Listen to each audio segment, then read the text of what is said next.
3 bullets.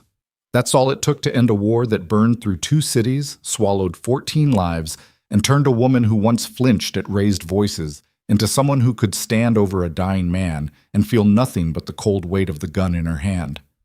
But this story doesn't start with bullets. It starts with bruises. It starts with a woman named Kaelyn Mercer, standing in a bathroom at 5 in the morning, pressing concealer into the purple fingerprints wrapped around her throat, rehearsing the lie she'd tell the world today. If you want to know how a victim becomes a killer, how love becomes a cage and freedom tastes like gunpowder, stay with me until the end. Hit like. Drop a comment with the city you're watching from so I can see how far this story travels. Now let me take you back to where it all began. Chicago had a way of making everything look clean from a distance.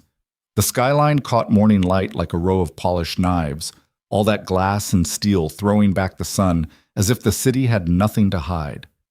But get close enough, and you could smell it. The rot beneath the money, the fear beneath the ambition, the violence humming underneath every handshake that happened in the buildings where deals got made and lives got traded like receipts nobody bothered to keep. Kaelyn Mercer knew this because she lived inside the gap between those two versions of the city every single day. 28 years old.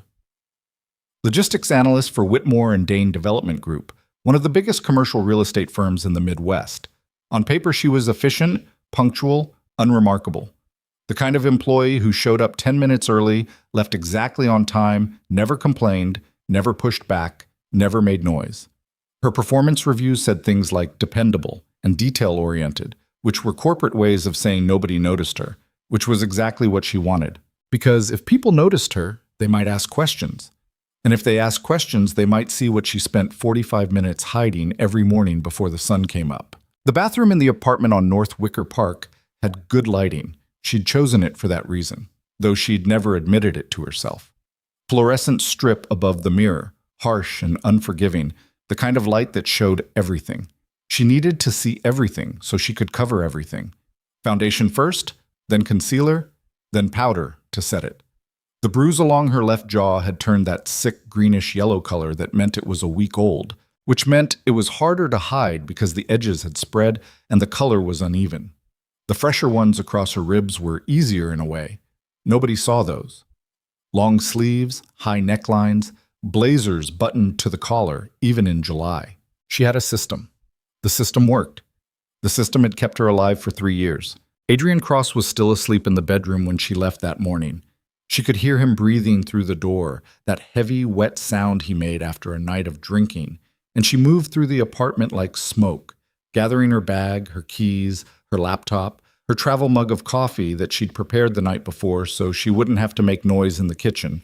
Every motion rehearsed, every footstep calculated. She knew which floorboards creaked. She knew which cabinet hinges squealed. She knew that if she closed the front door too fast, the latch would click loud enough to carry down the hallway and into the bedroom, and then he'd wake up. And if he woke up in the wrong mood, she wouldn't make it to work at all. The door closed silently behind her. The October air hit her face and she let herself breathe. This was the best part of every day.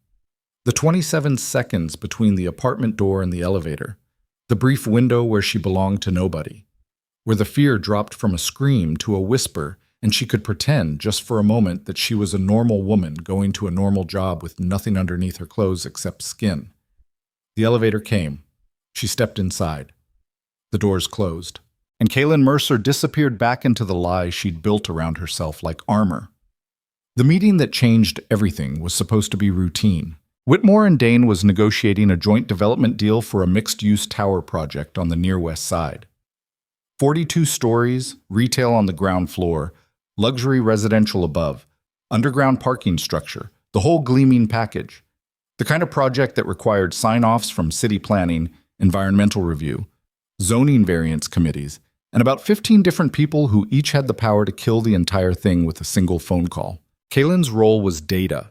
She prepared the logistics reports, the construction timelines, the supply chain analyses, the spreadsheets that made complicated things look simple so executives could nod and feel smart.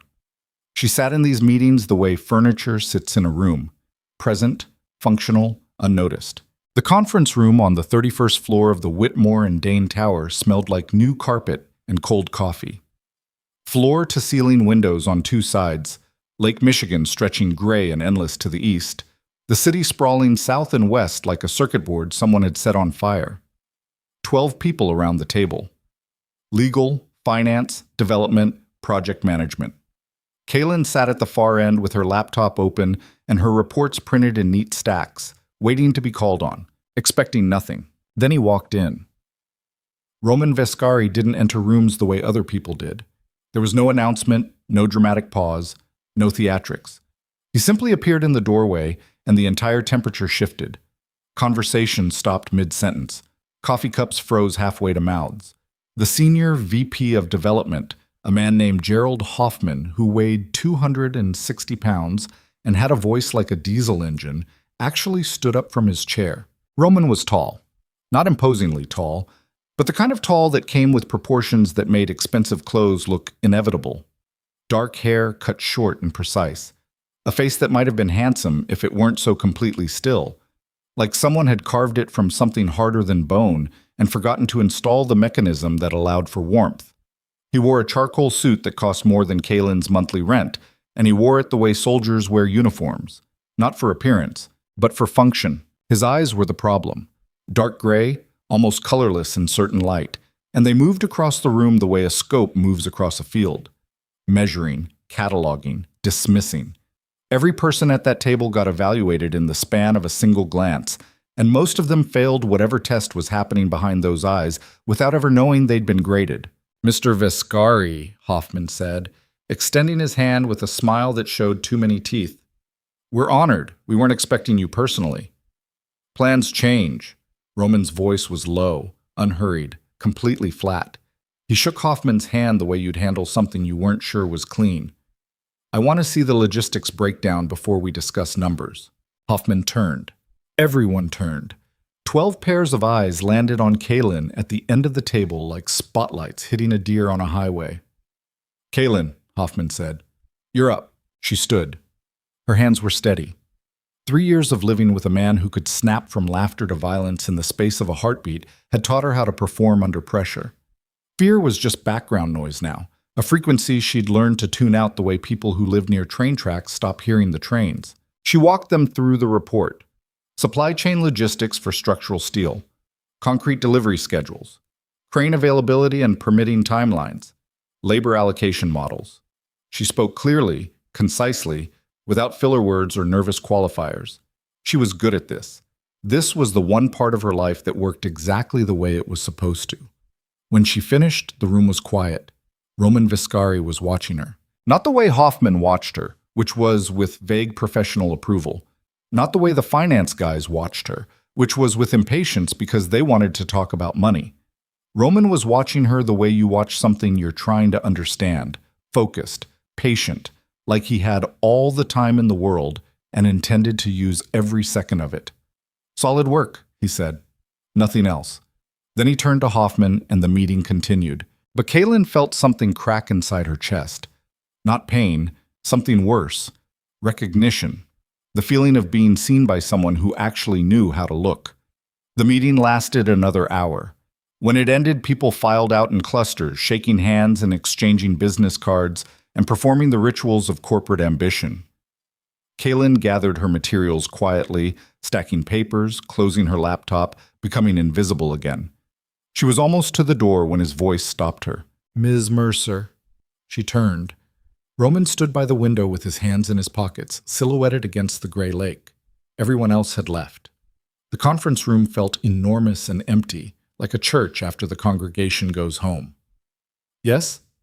He studied her for a moment. His expression gave away nothing. "Your timeline on the steel delivery assumes a single-source supplier.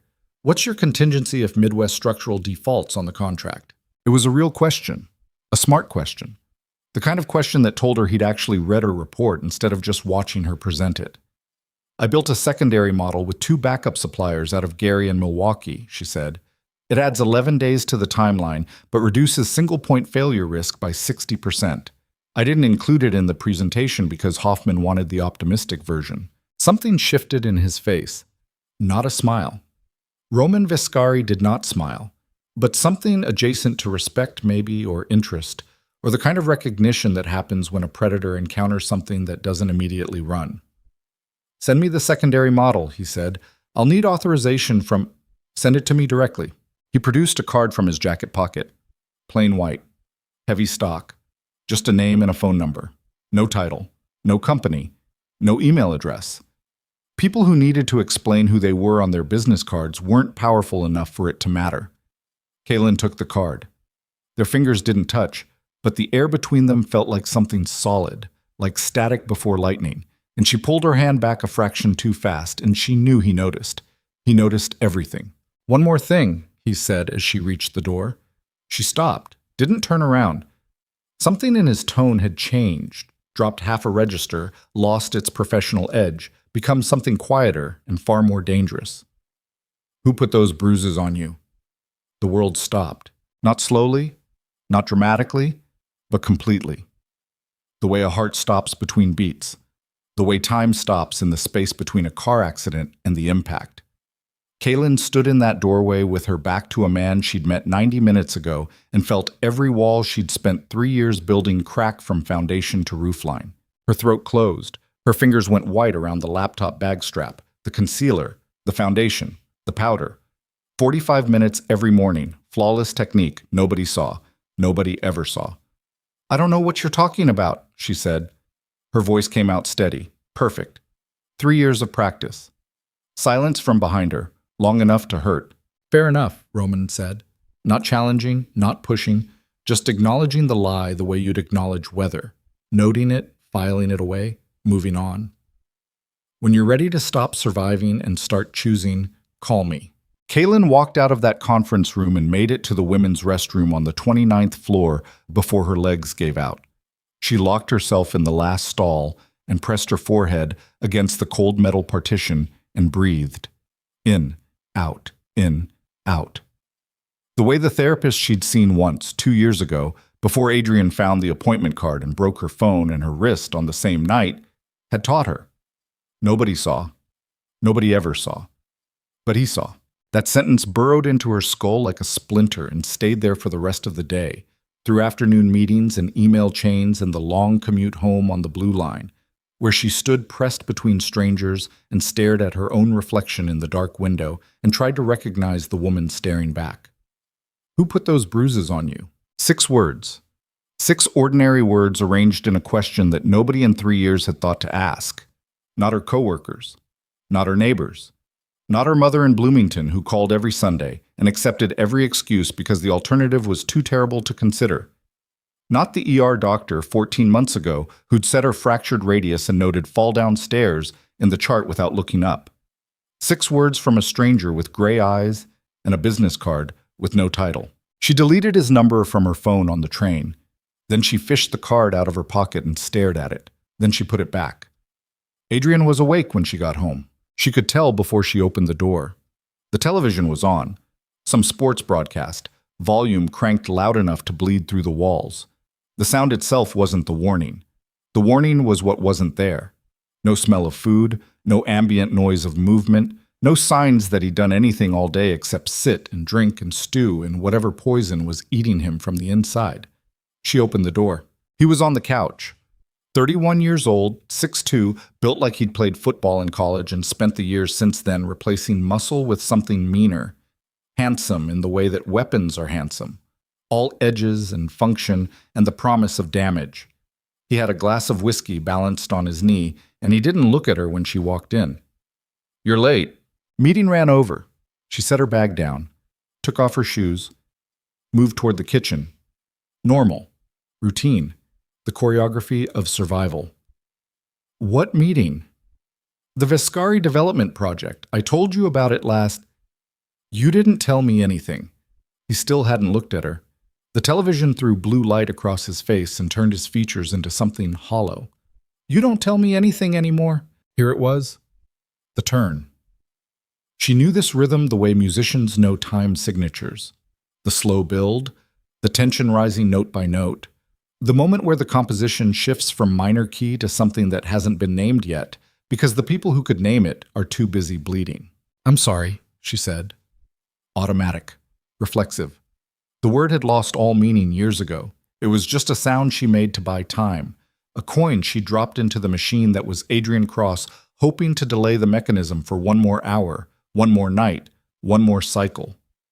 Come here. She went, stood beside the couch, looked down at the man she'd moved in with when she was 25 because he'd been charming and beautiful and had made her laugh and had held her face in his hands and told her she was the only real thing in his life.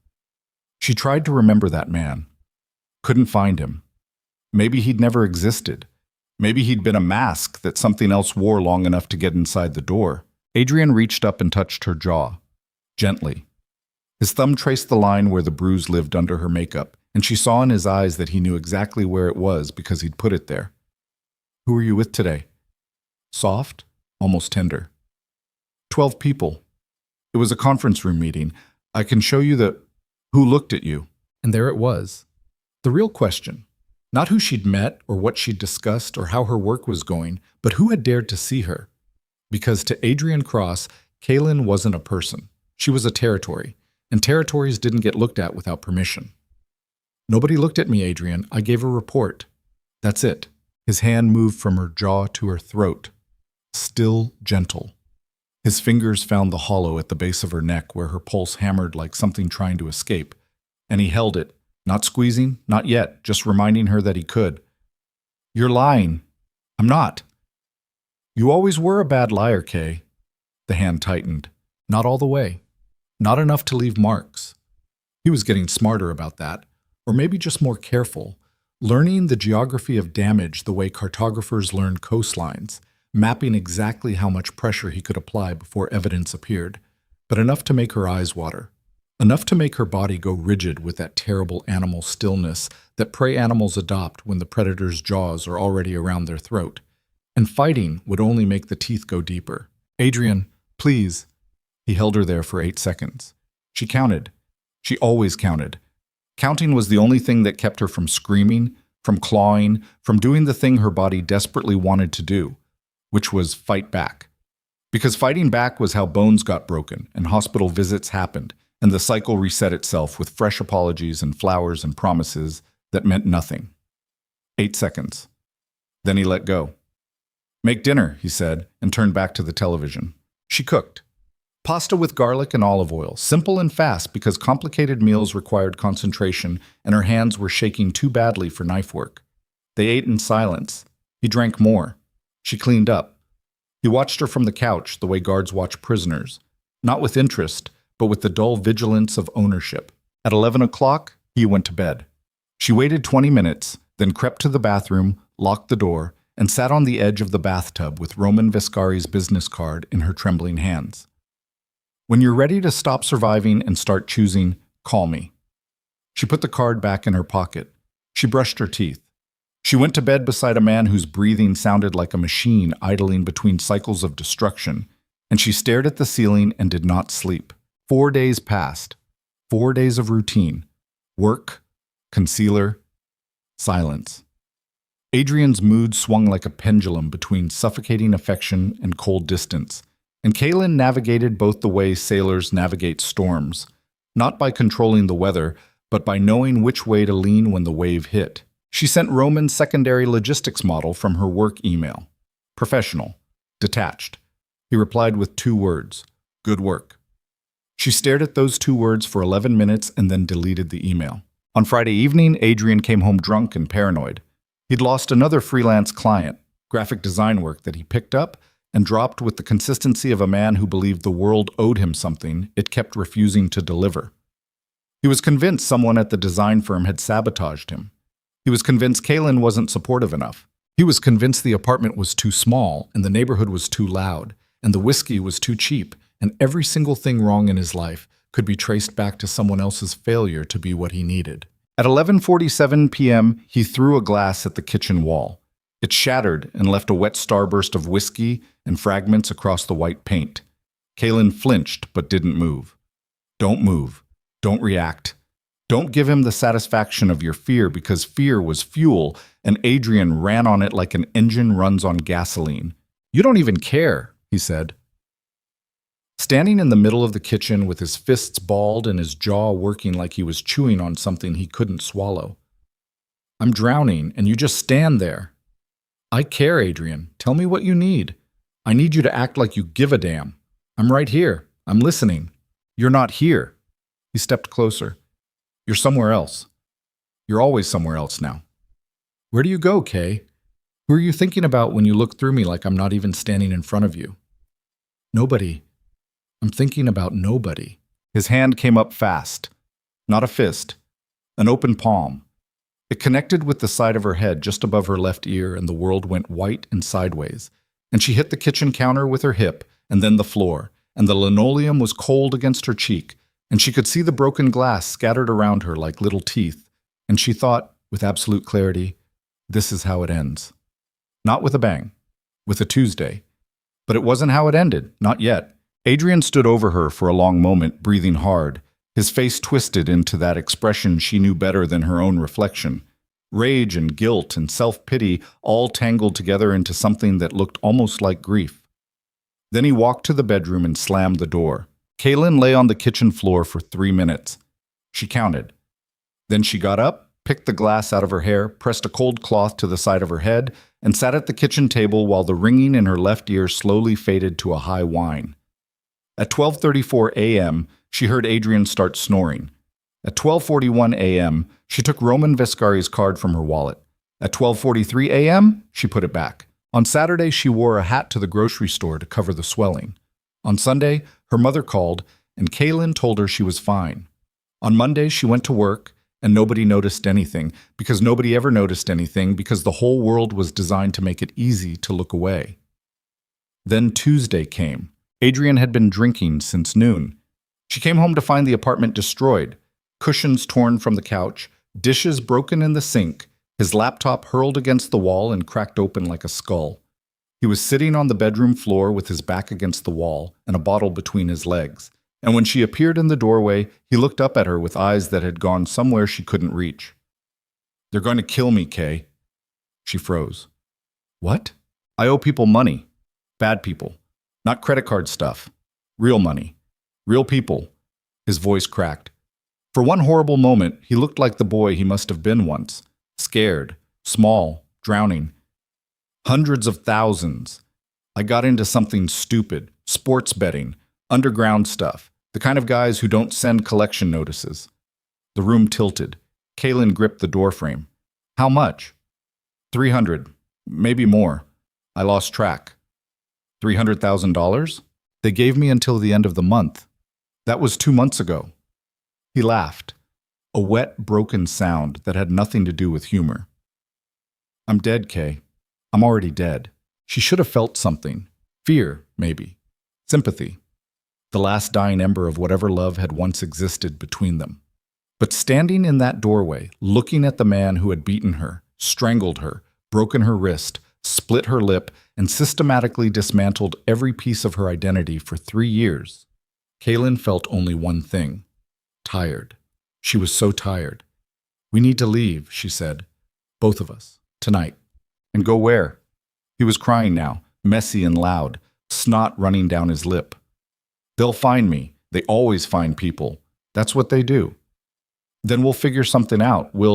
There's nothing to figure out." He lurched to his feet and the bottle shattered on the floor, and he came at her with that familiar speed, that explosive burst of movement that her body had learned to anticipate the way animals learn to anticipate earthquakes. A tremor in the air, a frequency beneath hearing, and then the ground opens up. His hands found her throat, both hands this time. Full grip. Not a warning, not a reminder. His thumbs pressed into her trachea, and the air stopped, and the world began to shrink from the edges inward, going dark and narrow like a tunnel collapsing. And she could see his face above her, contorted and streaming tears.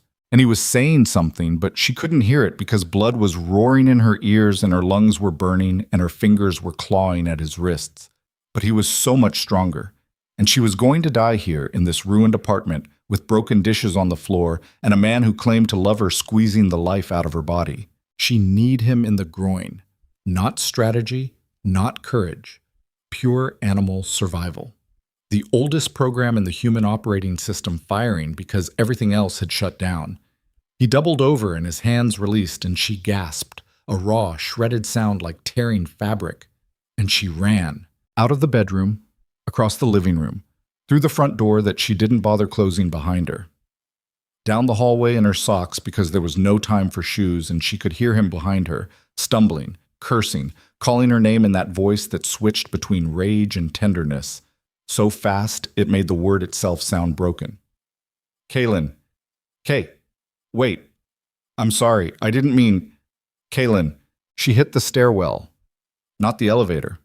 The elevator took too long and the doors opened too slowly, and he could catch her in the space between the chime and the closing.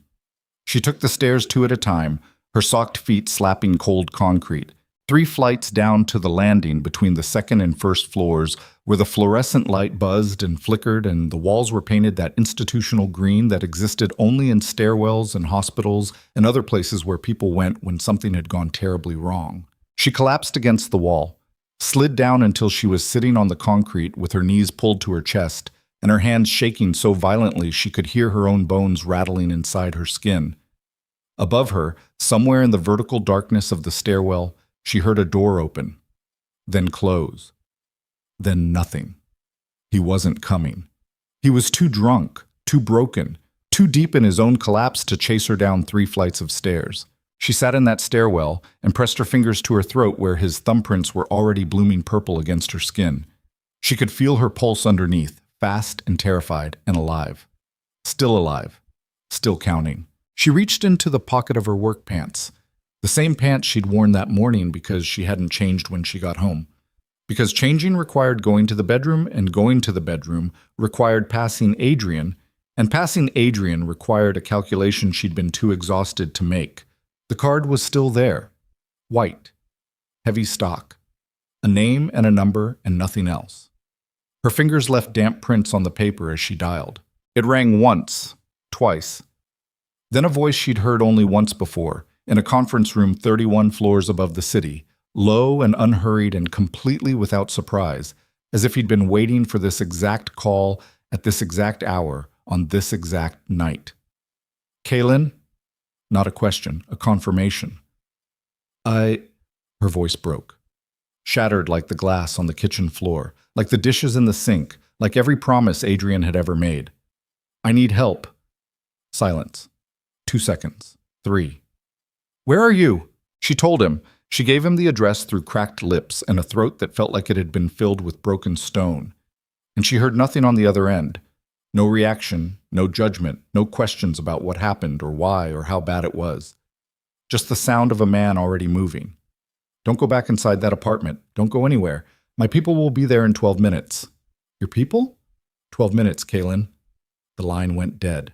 She sat in the stairwell with the phone pressed against her chest and counted. Not seconds, not heartbeats. She counted the bruises she could feel without touching them.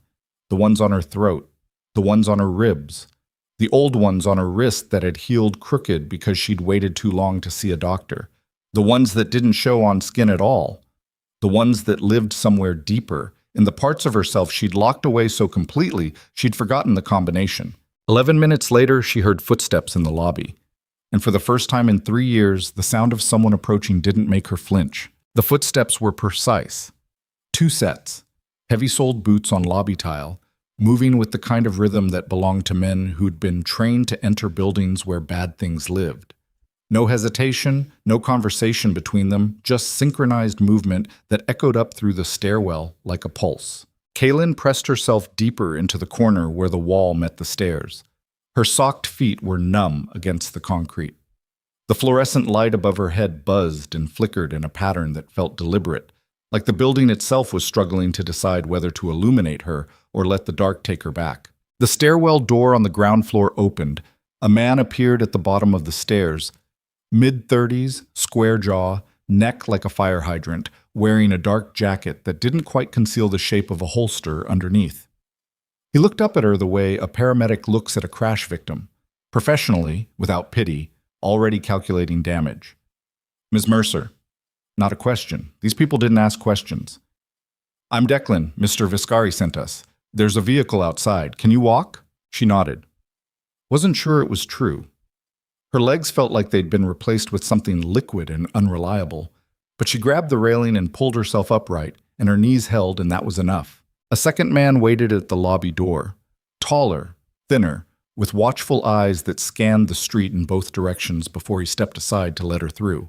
A black SUV idled at the curb, engine rumbling low, windows so dark they looked like cuts in the side of the night. Declan opened the rear door. Kaelyn climbed in. The leather seat was warm. The interior smelled like cedar and something clean and expensive that she couldn't name, and the contrast between this and the stairwell she'd just crawled out of was so violent that her body couldn't process it. She sat there with her hands in her lap and her throat throbbing, and she didn't cry because crying required energy and she had none left. Declan took the passenger seat. The tall man drove. Nobody spoke. They crossed the city in 20 minutes, north through Bucktown, past the highway interchange, into a neighborhood Kaelyn didn't recognize. Tree-lined streets where the houses got bigger and the spaces between them got wider, and the streetlights seemed to exist not for safety, but for aesthetics. The SUV turned through a gate that opened without anyone pressing anything, rolled down a gravel driveway lined with pruned hedges, and stopped in front of a house that was the size of a small hotel. Not a house. An estate. Stone facade, 3 stories, dark windows reflecting the SUV's headlights back like a row of closed eyes. The kind of property that existed behind walls and gates and layers of legal entities designed to keep the owner's name out of public records. Declan opened her door. Inside, first door on the left, he's waiting. She walked barefoot across gravel that bit into her soles, through a front door that weighed more than she did, into a foyer with ceilings high enough to swallow sound. The first door on the left was open, spilling warm light across dark hardwood floors. Roman Viscari stood beside a desk in what looked like a study, bookshelves floor to ceiling, a lamp casting amber light that made shadows pool in the corners. He'd changed from whatever he'd been wearing, now in a dark Henley with sleeves pushed to his elbows, showing forearms corded with muscle and laced with faint scars that she cataloged automatically, the way one damaged person recognizes damage in another. He looked at her. She watched his eyes move from her face to her throat, watched them stop there, watched something behind them shift, not soften, not harden, but rearrange itself into a configuration she didn't have a word for. His jaw tightened. A single muscle twitched below his left eye. That was all. No gasp, no curse, no dramatic display of outrage. Just that microscopic recalibration of something internal, like a machine adjusting its settings to accommodate new data. "Sit down," he said. She sat. A leather chair near the desk, deep and soft and warm. Her body sank into it, and some primitive part of her brain released a signal that meant safe, and she almost lost it right there, almost came apart at the seams because safety was the most dangerous thing in the world for someone who'd been running. The moment you stop running is the moment your legs remember how tired they are. Roman sat across from her, not behind the desk, in a chair facing hers, close enough that she could see the texture of the scars on his forearms, the faint lines around his eyes that came from years of expressions he didn't allow himself to make in public. "Tell me his name." "Adrian Cross." "How long?" 3 years. "How bad?" She hesitated, not because she didn't know the answer, because nobody had ever asked the question in a way that suggested they actually wanted to hear it. "Bad enough," she said. Roman's hands rested on his knees, perfectly still. She noticed his knuckles, thickened and slightly misaligned, the way knuckles get when they've been broken and reset multiple times. Hands that had done damage. Hands that knew exactly how much force it took to crack bone. "He strangled you tonight." "Yes." "Has he done it before?" "Yes." "Has he used weapons?" "Once. A belt. Mostly his hands." Roman exhaled through his nose. Slow. Controlled. The kind of breath that holds something back the way a dam holds back water. Not by being stronger than the current, but by redirecting it somewhere else. "I can have you on a plane by morning," he said. "New city. New name if you want it. A position in one of my operations in Milwaukee, legitimate work, good salary, an apartment in a building with security that would take a tank to get through." He paused. "Or I can make him disappear tonight. Your choice." The room went very quiet. Kaelyn stared at him, searched his face for the thing she always searched for, the lie, the angle, the hidden agenda that lived behind every offer anyone had ever made her. Adrian had started with offers too. Help with rent, a place to stay, protection from a world that scared her. Every gift had been a brick in the wall he was building around her. Why? She said. Why what? Why would you do any of this? You met me once, in a conference room, for 90 minutes. Roman didn't answer immediately. He leaned back in his chair and looked at her with those gray eyes that gave away nothing and everything simultaneously. And when he finally spoke, his voice carried a weight that didn't match the words. My mother's name was Elena. She was 31 when my father beat her to death in a kitchen in Cicero while I hid under the basement stairs. I was 9. I could hear everything, every sound, every time she hit the floor, every time she tried to get up, every time she stopped trying. He said it flat, factual, like reading a weather report from a decade ago.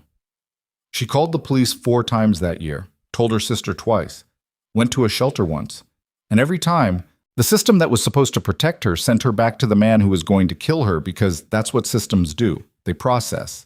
They don't protect. Kaelyn couldn't breathe. Nobody saw her, Roman said. Everybody looked. Nobody saw. I promised myself that I would never look away again, that's why. And the other part, making him disappear? That's not altruism, that's personal. You don't even know him. I don't need to know him. I know what he is. I've known what he is since I was 9 years old, and I've spent every year since then building the kind of power that makes men like him cease to exist. The silence that followed was the loudest sound Kaelyn had ever heard. Milwaukee, she said finally. I want Milwaukee. Something shifted in his expression. Not disappointment that she hadn't chosen the other option. Something closer to respect. Or recognition. The understanding that she was drawing a line, accepting help without accepting violence, and that the line mattered. Milwaukee, he confirmed, my people will handle the logistics. You won't go back to that apartment. Whatever you left behind will replace. Whatever legal steps need to happen, restraining orders, lease termination, employment transition. My attorneys will manage it. Your only job right now is to sleep. I haven't slept in 3 years. I know, he said, and the way he said it told her he meant it literally. That he recognized insomnia the way she recognized bruises, by the texture of the skin around the eyes, the micro tremors in the hands, the particular hollow quality that a voice takes on when the body behind it hasn't rested in so long that exhaustion has become structural. A woman appeared in the doorway, 50-ish, gray-streaked hair pulled back, wearing the expression of someone who had been through this before and had stopped being surprised by it without ever stopping being angry about it. Guest room is ready, she said. Roman stood. Greta will show you upstairs. There are clothes in the closet. Bathroom has everything you need. The door locks from the inside. That last detail. The door locks from the inside. He'd said it deliberately, precisely, because he understood that for a woman coming from where Kaelyn was coming from, a lock on the correct side of a door was worth more than every luxury in the house combined. She followed Greta up a staircase wide enough for 4 people abreast, down a hallway with thick carpet that swallowed her footsteps, into a bedroom that was larger than the entire apartment she'd shared with Adrian. The bed was made with white sheets pulled tight. The window looked out over the back garden, where landscape lighting illuminated rows of trees standing like sentinels against the dark. The door had a deadbolt. She turned it, tested it, turned it again. Then she sat on the edge of the bed and shook for 45 minutes straight. She didn't sleep. But for the first time in 3 years, she didn't have to pretend she was going to. Milwaukee appeared 2 weeks later like something from a dream she'd forgotten she could have. Roman's people moved with the efficiency of a military operation. A 1-bedroom apartment in the 3rd ward. Exposed brick, tall windows, a view of the river that shimmered with city light. The building had a doorman, security cameras on every floor, and a key fob elevator system that required clearance to reach her floor. Her name on the lease was real. Everything else about the arrangement existed behind layers of corporate entities and holding companies that would take a forensic accountant 6 months to untangle. The job was real too. Operations coordinator for a logistics company called Lakeshore Consolidated, which managed warehouse space and distribution networks across Wisconsin and northern Illinois. Kaelyn's office was on the 4th floor of a renovated industrial building in Walker's Point, surrounded by people who were smart and busy and didn't ask personal questions because everyone in the company seemed to operate under an unspoken agreement that the past was a country nobody needed to visit. She was good at the work. She'd always been good at work. Work was the machine she could climb inside and operate and predict. The one environment where the rules stayed consistent and effort produced results, and nobody changed the terms of engagement mid-sentence. She managed supply chains, vendor contracts, equipment schedules. She flagged inefficiencies that saved the company hundreds of thousands of dollars in the first quarter. Her supervisor, a no-nonsense woman named Dara Kovac, told her she was the best hire they'd made in 3 years. Kaelyn almost believed her, but the bruises were still healing. Not the ones on her skin. Those faded in weeks, yellowing, and then disappearing like watercolors left in the rain. The other ones. The ones that lived in the part of her brain that jerked awake at 2 a.m. because she thought she heard footsteps. The ones that made her flinch when a man at the coffee shop reached past her for a napkin. The ones that made her check the deadbolt 3 times every night and sleep with her phone on the pillow and her shoes by the door, because 3 years of Adrian Cross had rewired her nervous system into a tripwire that stayed taut even when there was nothing left to trigger it. She started therapy. Not because she wanted to. The idea of sitting in a room and talking about feelings made her jaw clench, but because Greta, who turned out to be Roman's household manager and a former social worker, had left a business card on the kitchen counter of the new apartment with a note that said, "She's good. She doesn't ask you to forgive anyone." The therapist was named Joan, 60-ish, short gray hair, a face like a fist that had learned to relax. She didn't do platitudes. She didn't do breathing exercises. She sat in a chair with a legal pad and a pen, and she asked questions that felt like surgery, precise, painful, and necessary. "Tell me about the first time he hit you." "I don't remember." "Yes, you do." Kaelyn stared at her. Joan stared back. Neither blinked. 7 months in, Kaelyn said. "I burned dinner, chicken. The smoke alarm went off and he was on a work call and he backhanded me across the mouth. Then he apologized for 20 minutes straight and bought me flowers. And we had sex. And I told myself it was a one-time thing, because that's what you tell yourself when the alternative is admitting that the person you love is going to kill you." Joan wrote something down. "And the last time? Tuesday. He strangled me." "How close?" Kaelyn touched her throat. The bruises were almost gone now, just a faint yellow shadow that only she could see. "Close enough that I saw lights. And then? And then I called a man I barely know who sent men to pick me up and move me to another state." Joan looked up from her pad. "Roman Viscari." Kaelyn went still. "You know him?" "Kaelyn, everyone in Milwaukee knows Roman Viscari. The question isn't whether I know him. The question is whether you know what you've gotten yourself into." Something cold moved through Kaelyn's stomach. "He helped me." "I'm sure he did, and I'm sure there are women in this city who are alive because of him. But help from a man like Roman Viscari is like taking medicine that hasn't been FDA approved. It might cure you and it might kill you, and either way, you won't know which until it's too late." "What is that supposed to mean?" It means that your pattern, and you do have a pattern, Kaelyn, we all do, is trading one form of dependency for another. Adrian controlled you with fear. Be very careful that you don't let someone else control you with safety. Kaelyn didn't go back to Joan for 2 weeks after that. When she finally did, she didn't mention Roman, but she thought about him constantly. He called on Thursday evenings. Always Thursday.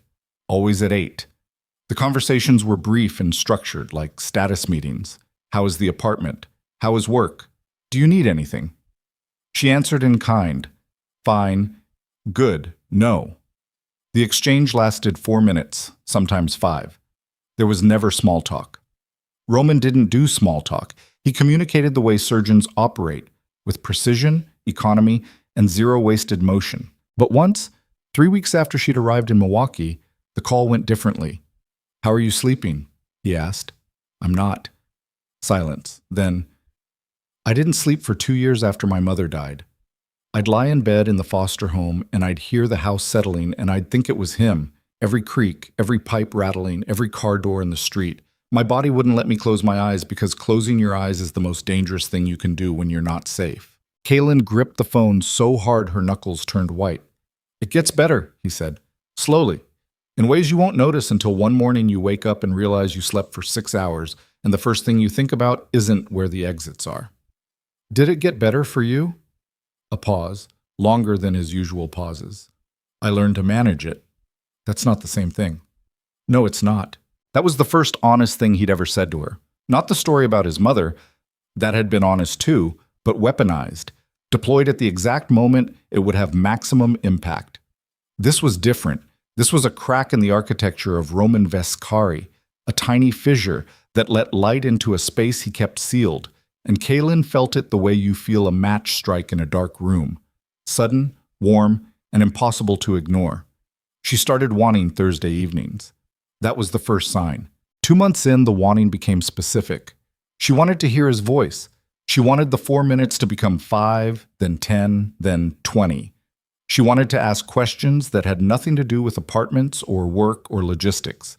She wanted to know what he looked like at midnight, when the mask came off, and whoever lived behind those gray eyes was allowed to exist without an audience. This terrified her. Because Joan was right. Her pattern was dependency. Her nervous system was wired to attach itself to the nearest source of stability, the way a drowning person grabs the nearest solid object. And she couldn't trust her own instincts because her instincts had led her to Adrian and kept her there for 3 years while he dismantled her piece by piece. She told herself Roman was a resource, a benefactor, a man who'd helped her because of his own trauma and his own agenda and whatever complex machinery drove someone to build an empire from the ashes of a childhood that should have destroyed him.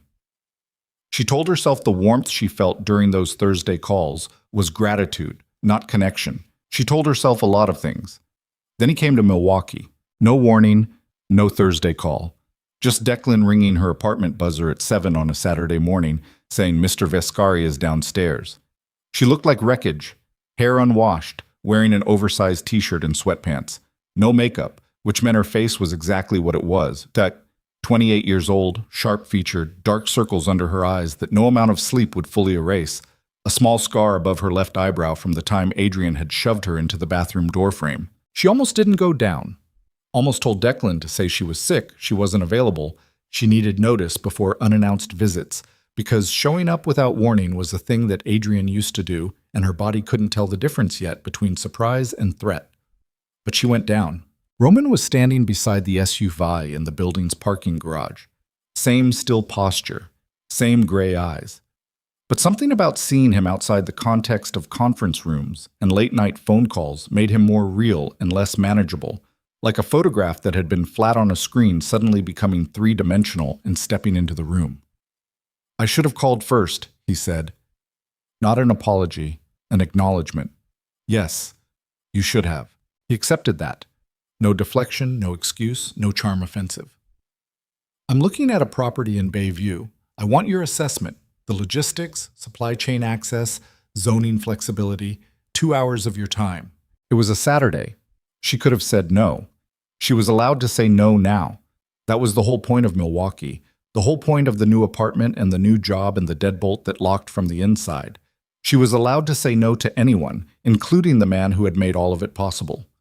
Give me 20 minutes, she said. She showered in 8, dressed in 12, spent the last minute staring at herself in the bathroom mirror, trying to find the line between professional courtesy and something else. The line was blurry. She stopped looking. The property was a massive warehouse complex on the south side, empty, industrial, surrounded by overgrown lots and rusted fencing. Roman walked through it the way a general walks through territory he intends to conquer, measuring everything, touching walls and support beams, looking at ceiling heights and loading dock configurations with an eye that missed nothing. Kaelyn found herself doing what she did best, analyzing, calculating, seeing the potential buried under the decay. She talked about truck access routes and railroad proximity and utility infrastructure and tax increment financing opportunities. And Roman listened to every word with the same intensity he'd shown in that conference room in Chicago, and somewhere in the middle of a sentence about freight logistics, she realized he was standing very close to her and she hadn't moved away. They ended up at a diner 3 blocks from the warehouse. Vinyl booths, coffee that tasted like it had been brewed during the previous administration, a waitress who called everyone Hon, and didn't look twice at the man in the $4,000 jacket sitting across from the woman in Target jeans.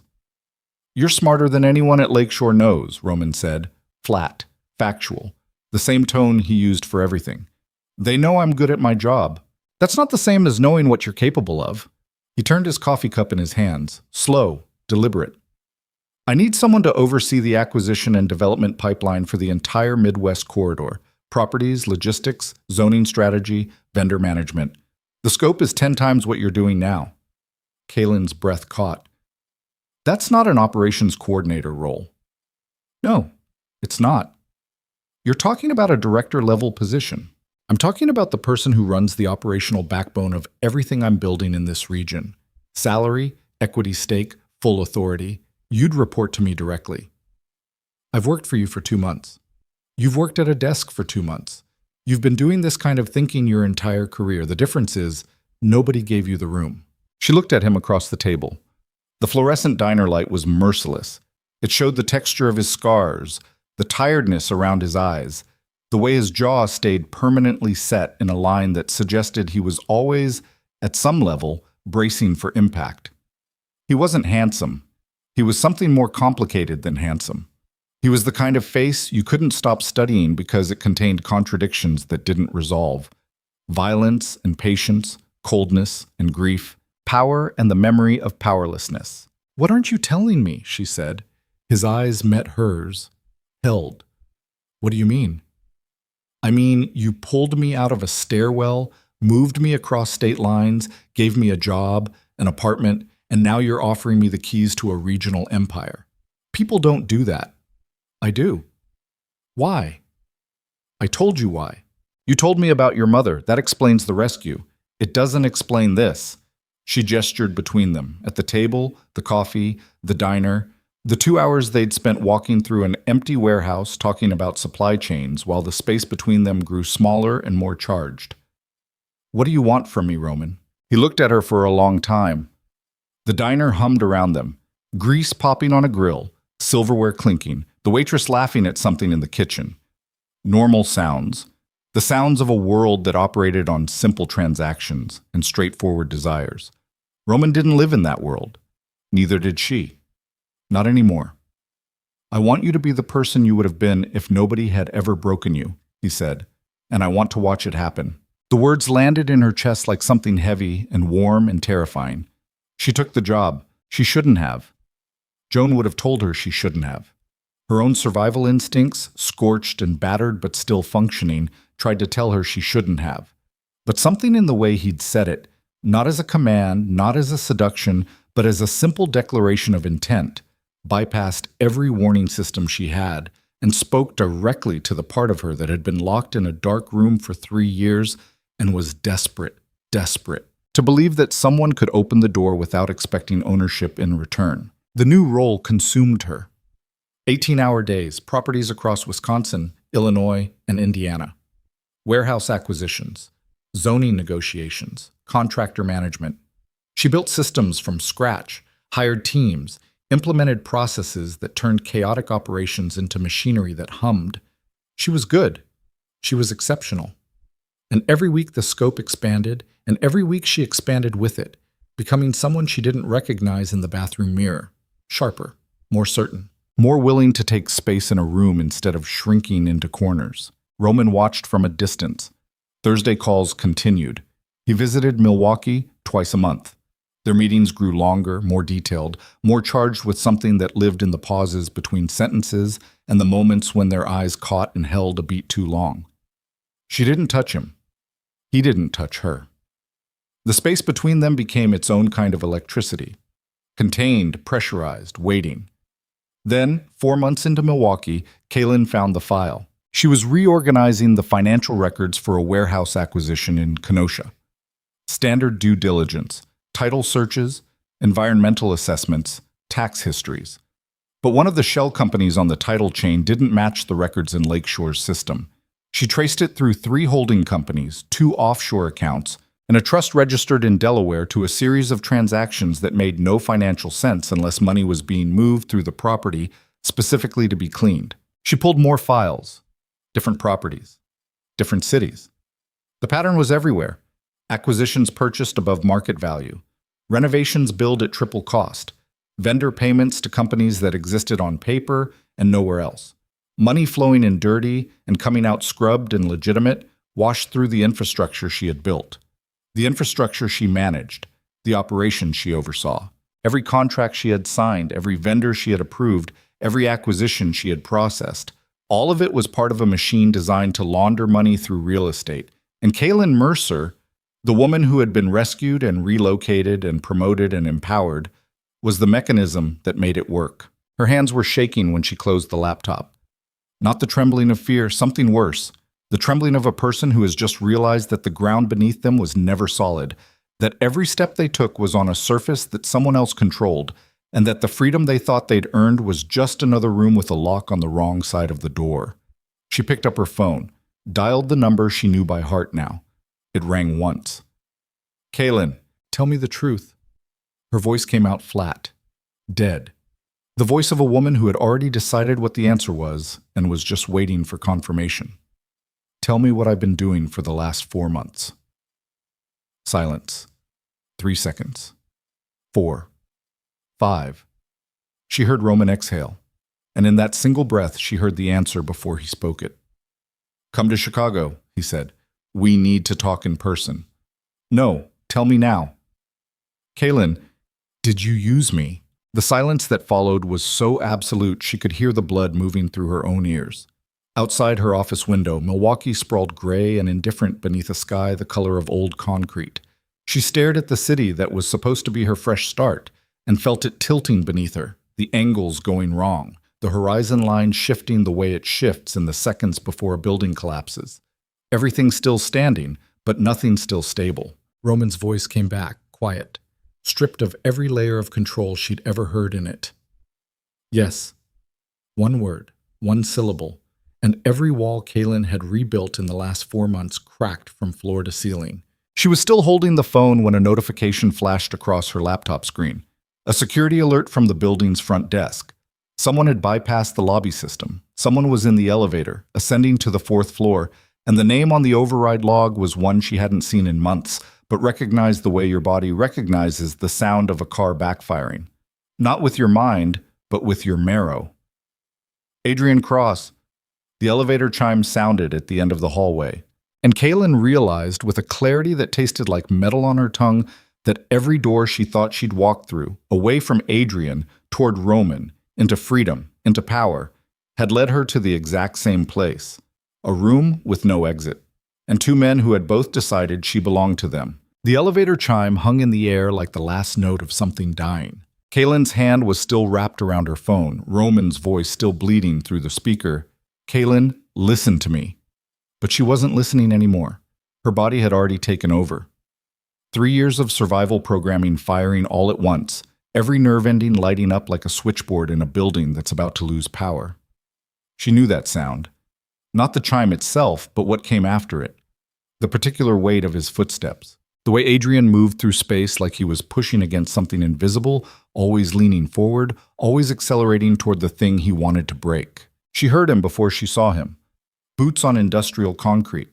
The hallway outside her office was long and narrow, converted warehouse space with exposed ductwork overhead and polished floors that carried sound the way water carries a current. Each step got louder. Each step closed a distance she'd spent 4 months and 200 miles trying to build. Her thumb moved to end the call. Stopped. Roman was saying something.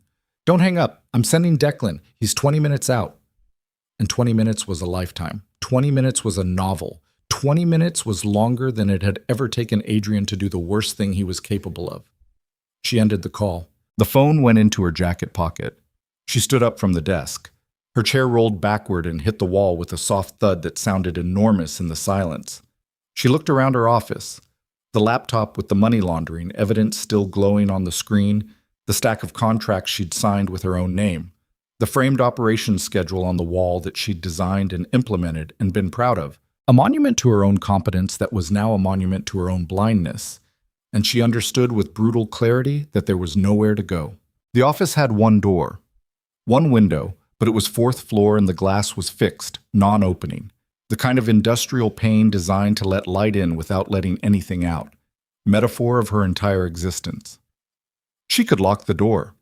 The lock was a standard commercial deadbolt, solid enough for normal circumstances. and nothing about Adrian Cross had ever been normal circumstances. She locked it anyway. Then she stepped back from the door and stood in the center of the room and waited. The footsteps stopped outside. 3 seconds of silence. She could hear him breathing through the door.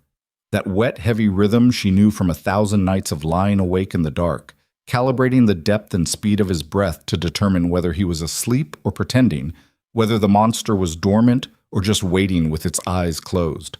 The door handle moved, slowly, tested, found locked. "Kay," his voice. 4 months since she'd heard it, and her body responded before her mind could intervene. Shoulders pulling inward, chin dropping, hands pressing flat against her thighs. The flinch response. The posture of a woman making herself small because small targets get hit less. She caught herself doing it and forced her shoulders back, forced her chin up, forced her hands into fists at her sides, and the effort it took to override 3 years of conditioning made her teeth ache. "Kay, open the door." "How did you find me?" A sound through the door, not quite a laugh. "You think I ever lost you? I knew where you were 2 weeks after you ran. The building, the apartment, the job, all of it. I've been watching, baby. I've been patient." Her stomach dropped. The floor beneath her feet felt suddenly theoretical, like it might decide at any moment to stop being solid. 2 weeks. He'd known for nearly 4 months. Every night she'd checked the deadbolt 3 times.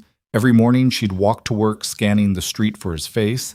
Every therapy session she'd spent unraveling the damage he'd caused. And he'd been there. Somewhere. Watching.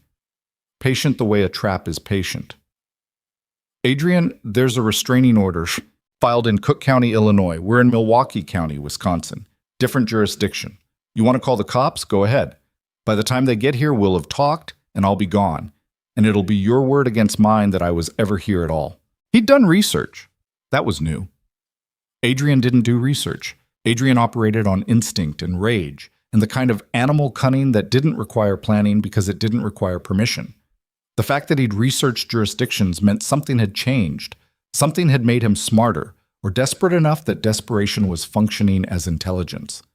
"I don't want to talk to you," she said. "Yeah, well, I didn't want to spend 4 months tracking you across state lines either, so I guess neither of us is getting what we want." A pause. Something shifted in his tone, dropped lower, got softer, found that register he used when the violence was over and the apologies began. "I'm in trouble, Kay. Real trouble. The people I told you about, the money I owe, they're not waiting anymore. That's not my problem. It became your problem the second your new boyfriend decided to get involved." Kaelyn went very still. "What?" "Biscari. Yeah, I know about him. I know about all of it. The apartment he set you up in, the job, the whole rescue operation. Real knight in shining armor stuff." The softness evaporated from his voice. What replaced it was something she hadn't heard before. Not rage, not self-pity, but a cold, calculated bitterness that sounded rehearsed, like he'd been practicing this speech for months. "You want to know something funny? The people I owe money to, the syndicate, they know Viscari too. They do business with him. Or they used to. Until he started squeezing them out of territories they've held for 15 years. So now they've got 2 reasons to come after him. Money and territory. And guess what connects all of it?" She didn't answer. She didn't need to. "You, Kay. You're the connection. The woman who left me to shack up with the guy who's been stealing their business. They don't just want money from me anymore. They want leverage. And you, sitting in your nice apartment, working your nice job, managing the operations that are washing his dirty money through every warehouse between here and Indianapolis, you're the best leverage anyone could ask for." The room tilted. Not physically. Something behind her eyes shifted, some internal gyroscope that had been keeping her upright through sheer mechanical stubbornness. And for a moment the floor and the ceiling and the walls traded places, and she had to press her palm against the desk to keep from going down. "You're lying," she said. But the words had no weight. She'd spent 3 years learning the topology of Adrian's lies, the inflections, the tells, the way his voice went smooth when he was fabricating and rough when he was telling a truth he wished he could bury. He wasn't lying. He was terrified.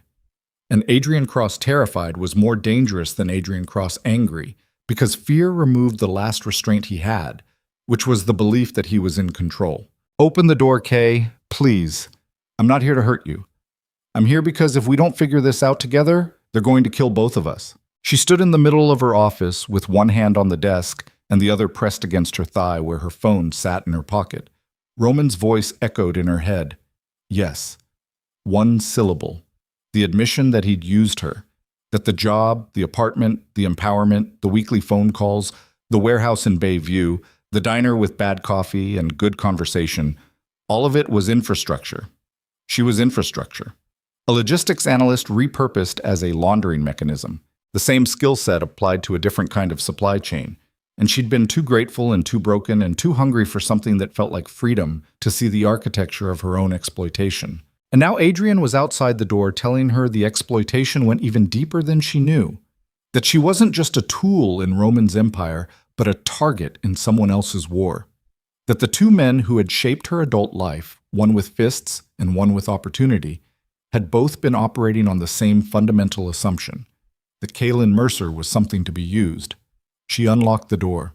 Not because she trusted Adrian. Not because she'd forgiven him. Not because she believed for 1 second that his presence on the other side of that door was motivated by anything other than self-preservation. She unlocked it because the door had already stopped mattering. Because every locked door in her life had eventually opened, and the person who opened it was never the person she wanted it to be. Adrian stood in the hallway looking like something the city had chewed up, and considered spitting out, but decided to keep chewing. He'd lost weight, maybe 20 pounds, enough to make his cheekbones sharp and his eyes too large for his face. His clothes were wrong, a jacket that didn't fit right, jeans that were dirty at the knees, shoes that hadn't been cleaned in weeks. The handsome architecture of his face had collapsed into something gaunt and frantic, and his hands were shaking, not with rage, but with the kind of tremor that comes from sustained chemical intake. Alcohol, maybe pills, maybe both, and sustained terror. He looked at her the way a man looks at a lifeboat. "Don't touch me," she said. "Don't come in. Talk from there." He nodded, leaned against the door frame. His eyes moved past her to the office, scanning it the way he scanned every room, cataloging exits and angles and objects that could be weapons, a habit she now recognized as something they shared, something the damaged learned to do the way other people learned to breathe. "The syndicate is called the Moretti family," he said. "Salvatore Moretti runs it. Old school, brutal. They've been controlling gambling operations and loan distribution across the northern Midwest for 20 years. I got into their sports betting network through a guy I met at a bar. It was supposed to be small, 1,000 here, 2,000 there. Then I started losing, and they started lending, and the interest was 30% monthly, and by the time I understood what was happening, I was in for 300 and change. You told me this already, in the apartment. The night I tried to kill you." "Yeah." He said it without flinching, without the theatrical remorse he used to deploy like a weapon of its own. Just flat acknowledgement. "I know what I am, Kay. I'm not here to pretend I'm something else." That stopped her. In 3 years, Adrian had never once described his violence without euphemism, without redirection, without the elaborate self-deception that allowed him to hit her and then explain why hitting her was actually a symptom of how much he loved her. This raw admission, "I know what I am," was either the most honest thing he'd ever said or the most sophisticated manipulation he'd ever attempted, and Kaelyn couldn't tell which. And the inability to distinguish between the two was its own kind of torture. "After you left," he continued, "the Morettis increased pressure. They sent people to the apartment, not to collect, to demonstrate. They broke my hand." He held up his left hand. The ring finger and pinky were splinted with dirty tape, the skin around the splint mottled purple and yellow. "Then they told me they knew about you. They had photos, your new address, your building, your route to work. They said if I didn't deliver what I owed plus interest, they'd take you instead and use you to get to Viscari." "Use me how? How do you think?" His voice cracked. "You're living in his building, working in his company, handling his operations. You're either his woman or his asset or both, and either way, getting to you gets to him. They want territory back. They want the money I owe, and they want Viscari to bleed." Kaelyn stared at him. The man who had strangled her stood 5 feet away with broken fingers and terror in his eyes, telling her she was a target in a war she didn't know existed. And the perverse geometry of the situation was that he was the only person in the last 24 hours who had told her the truth without being asked twice. "Why come here?" she said. "Why tell me?" "Because they gave me a choice. Deliver you or die. And I'm a lot of things, Kay, but I'm not—" He stopped, swallowed. His jaw worked around something he couldn't quite form into words. "I'm not going to hand you to someone worse than me." She almost laughed. The absurdity of it. The grotesque comedy of a man who had beaten her for 3 years, drawing a moral line at selling her to a crime syndicate, as if there were gradations of monstrosity that mattered, as if the fact that he'd chosen not to commit one particular atrocity somehow redeemed or reduced all the others. "You need to leave," she said. "Kate, now, before Roman's people get here. Because if Declan walks through that lobby and finds you standing at my door, you won't make it back to Chicago." Adrian's face changed. Something moved behind his eyes. Not fear, though that was there too, but a recognition of the territory she now occupied. She was speaking a language he understood. Threat, consequence, the calculus of violence. She was no longer the woman on the kitchen floor. She was someone who knew what Declan was capable of and used that knowledge as leverage. And Adrian saw it. And what he felt in that moment was visible on his ruined face like weather on a plane. Shock, grief, and something that might have been respect if he were capable of respect that didn't curdle into possession. "Be careful with him," Adrian said. He pushed off the doorframe, took a step back into the hallway. "Viscari, I know you think he saved you. Maybe part of him did, but I talk to people. People who've worked for him, people who've crossed him. He doesn't protect people because he's good, Kay. He protects people because it makes him feel like he's not his father. And the day you stop serving that purpose, the day you become a problem instead of a project, you'll find out what he really is." He turned and walked down the hallway. She listened to his footsteps recede, heard the elevator chime, heard the doors close, heard silence fill the space where he'd been like water filling a hole. She closed her office door, locked it, sat down at her desk, stared at the laptop screen where the evidence of Roman's money laundering operation glowed in neat columns and carefully disguised transaction chains. Her phone rang. Roman. She let it ring. 4 times, 5, 6. Then she answered. "Declan is 8 minutes out," Roman said. His voice was different now. Tighter, faster. The composure cracked in places she'd never heard crack before. "Are you hurt?" "No." "Did he touch you?" "No." "What did he say?" "He said a lot of things. Most of them were true." She paused. Let the silence stretch. Let him sit in it.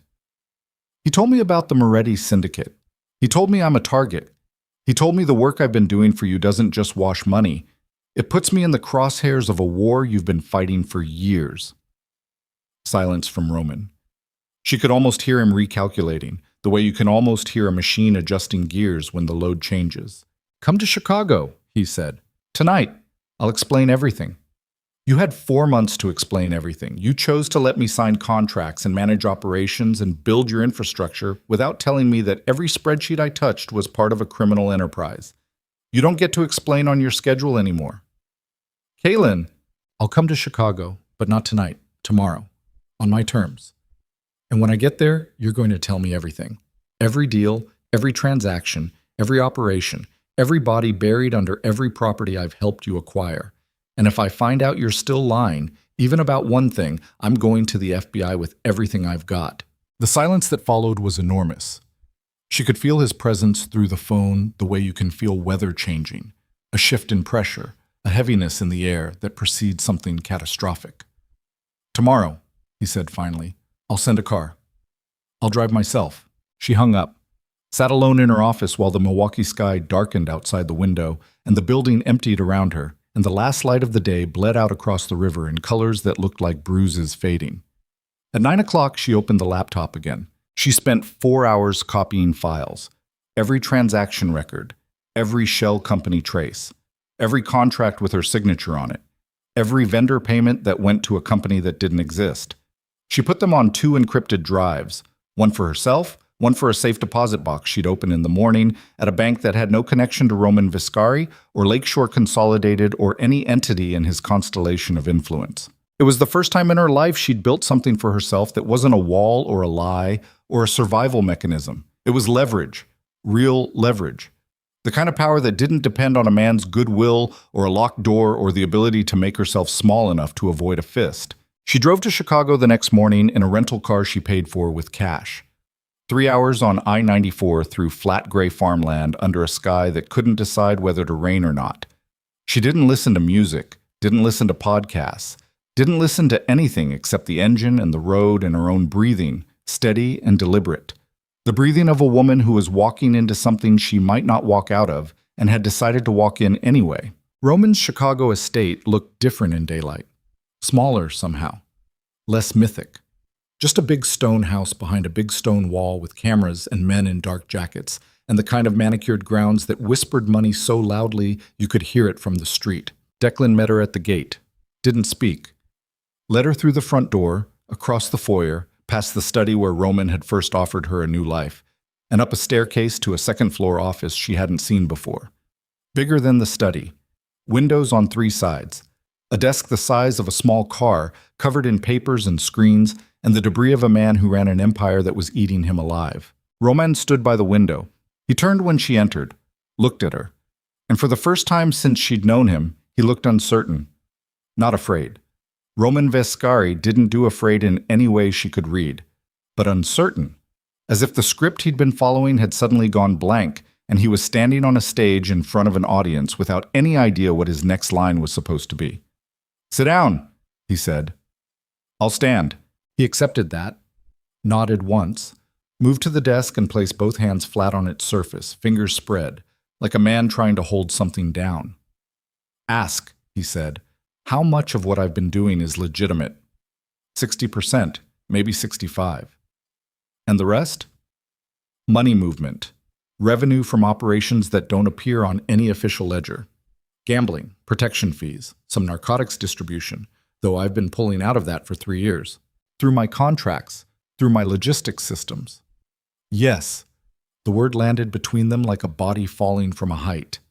Kaelyn felt the impact in her chest, not pain, not surprise because she'd already known, but a kind of seismic finality, the sensation of the last small piece of denial crumbling and leaving nothing between her and the full scope of what had been done to her and what she had unwittingly done. "Did you plan this from the beginning?" she said. "From the conference room?" Roman's hands pressed harder against the desk. She watched his knuckles go white. "No, the conference room was real. What I saw in you was real. The decision to bring you into the operation came later, after you were already in Milwaukee. I needed someone with your skill set, someone who could build systems that looked legitimate because the person building them believed they were legitimate. So you needed me ignorant. I needed you effective. The ignorance was..." He stopped, closed his eyes. When he opened them, something behind the gray had shifted, not softened, but stripped, like paint coming off a surface to reveal whatever was underneath. "The ignorance was the part I told myself didn't matter. I was wrong." "You were wrong." She repeated it back to him flat, toneless, the way you'd repeat a diagnosis. "You used a woman who came to you broken and desperate, and you exploited her skills and her trust and her need to feel competent and safe. You did exactly what Adrian did, Roman. You just used a nicer room." The words hit him. She watched them hit, watched the impact travel through his body like a shockwave. His jaw clenched, his shoulders pulled back, the muscles in his forearms tightened until the scars stood out white against the skin. He didn't argue, didn't defend, didn't deflect. He stood behind his desk and absorbed it the way a wall absorbs a blow. And what she saw in his face was not the composed mask she'd studied for months, but something raw and terrible underneath. The face of a boy who'd hidden under basement stairs and sworn never to become his father, and had become something else instead. Something he was only now recognizing had its own kind of cruelty. "I have copies of everything," she said. "Every transaction, every shell company, every contract. It's encrypted and stored in locations you don't control. If anything happens to me, anything, it goes to federal prosecutors." Roman nodded slowly. "I'd expect nothing less." "This isn't a compliment. This is a threat. I know what it is. They stared at each other across the desk. The sunlight through the windows was cold and white, and it made the room feel like an operating theater. Sterile, exposed, every surface reflective and hard. Two people standing in the wreckage of a thing that might have been real if it hadn't been built on a foundation of lies, and neither of them willing to look away first. "What do you want?" Roman asked. Quiet. The quietest she'd ever heard him. "I want to know if the Moretti threat is real." "It's real." "How real?" "Salvatore Moretti has been expanding north for 5 years. I've been pushing back for 3. 6 months ago, he lost a major distribution corridor that ran through Kenosha, a corridor that my operations, your operations, replaced. He lost revenue. He lost face. He's old school. For men like him, losing face is worse than losing money. In Adrian's debt, 100,000 was real. The rest was manufactured. Moretti's people inflated it to create leverage. Adrian was never going to pay it off because he was never supposed to pay it off. He was supposed to lead them to you, and you were supposed to lead them to me. Kaelyn's breath stopped. The room receded. She was standing in the middle of a web that had been woven around her by men on every side.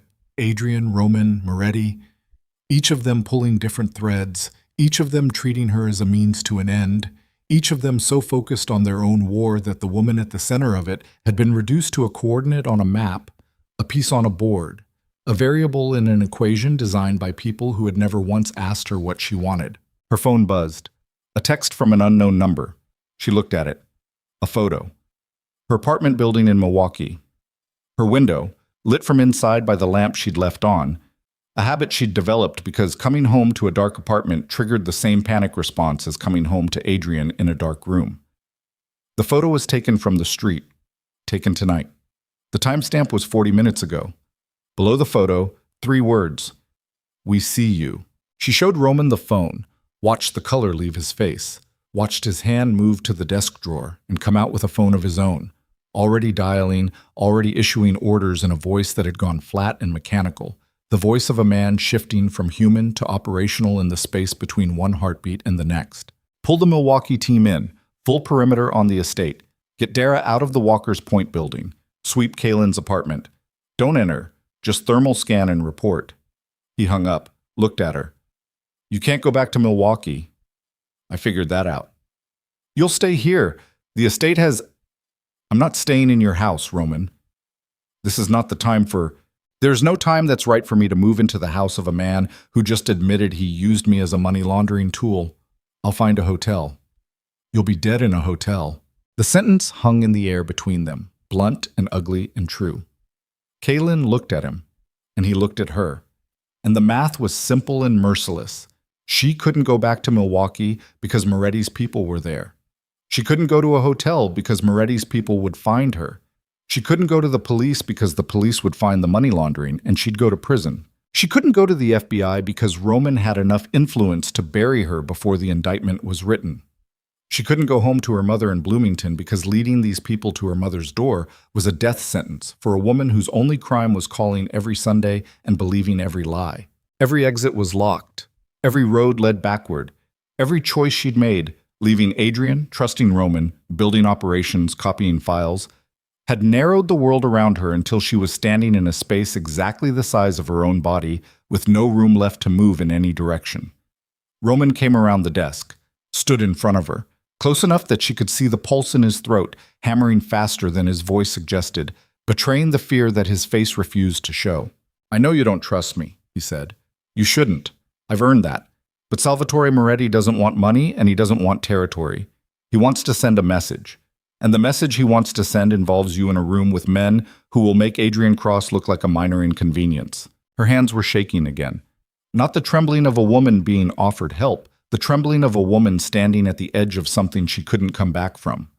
The woman who had hidden bruises and signed contracts and counted seconds in stairwells and built logistics systems and walked through every door that had been opened for her by men who always had their own reasons. That woman was being asked to make one more choice. One more leap into the arms of a man who had already dropped her once. "If I stay," she said, "it's not as your project, not as your asset, not as the woman you saved so you could feel less like your father. If I stay as someone who has the power to destroy you, and has chosen not to. Yet, Roman looked at her, and in his eyes she saw something she'd never seen there before. Not respect, not desire, not the cold calculation of a man measuring the utility of the person in front of him. She saw fear, real fear. The fear of a man who had spent his entire life making sure he never needed anyone and was now standing in front of the one person whose absence would leave a wound he couldn't manage or control or strategize around. "Okay," he said. One word.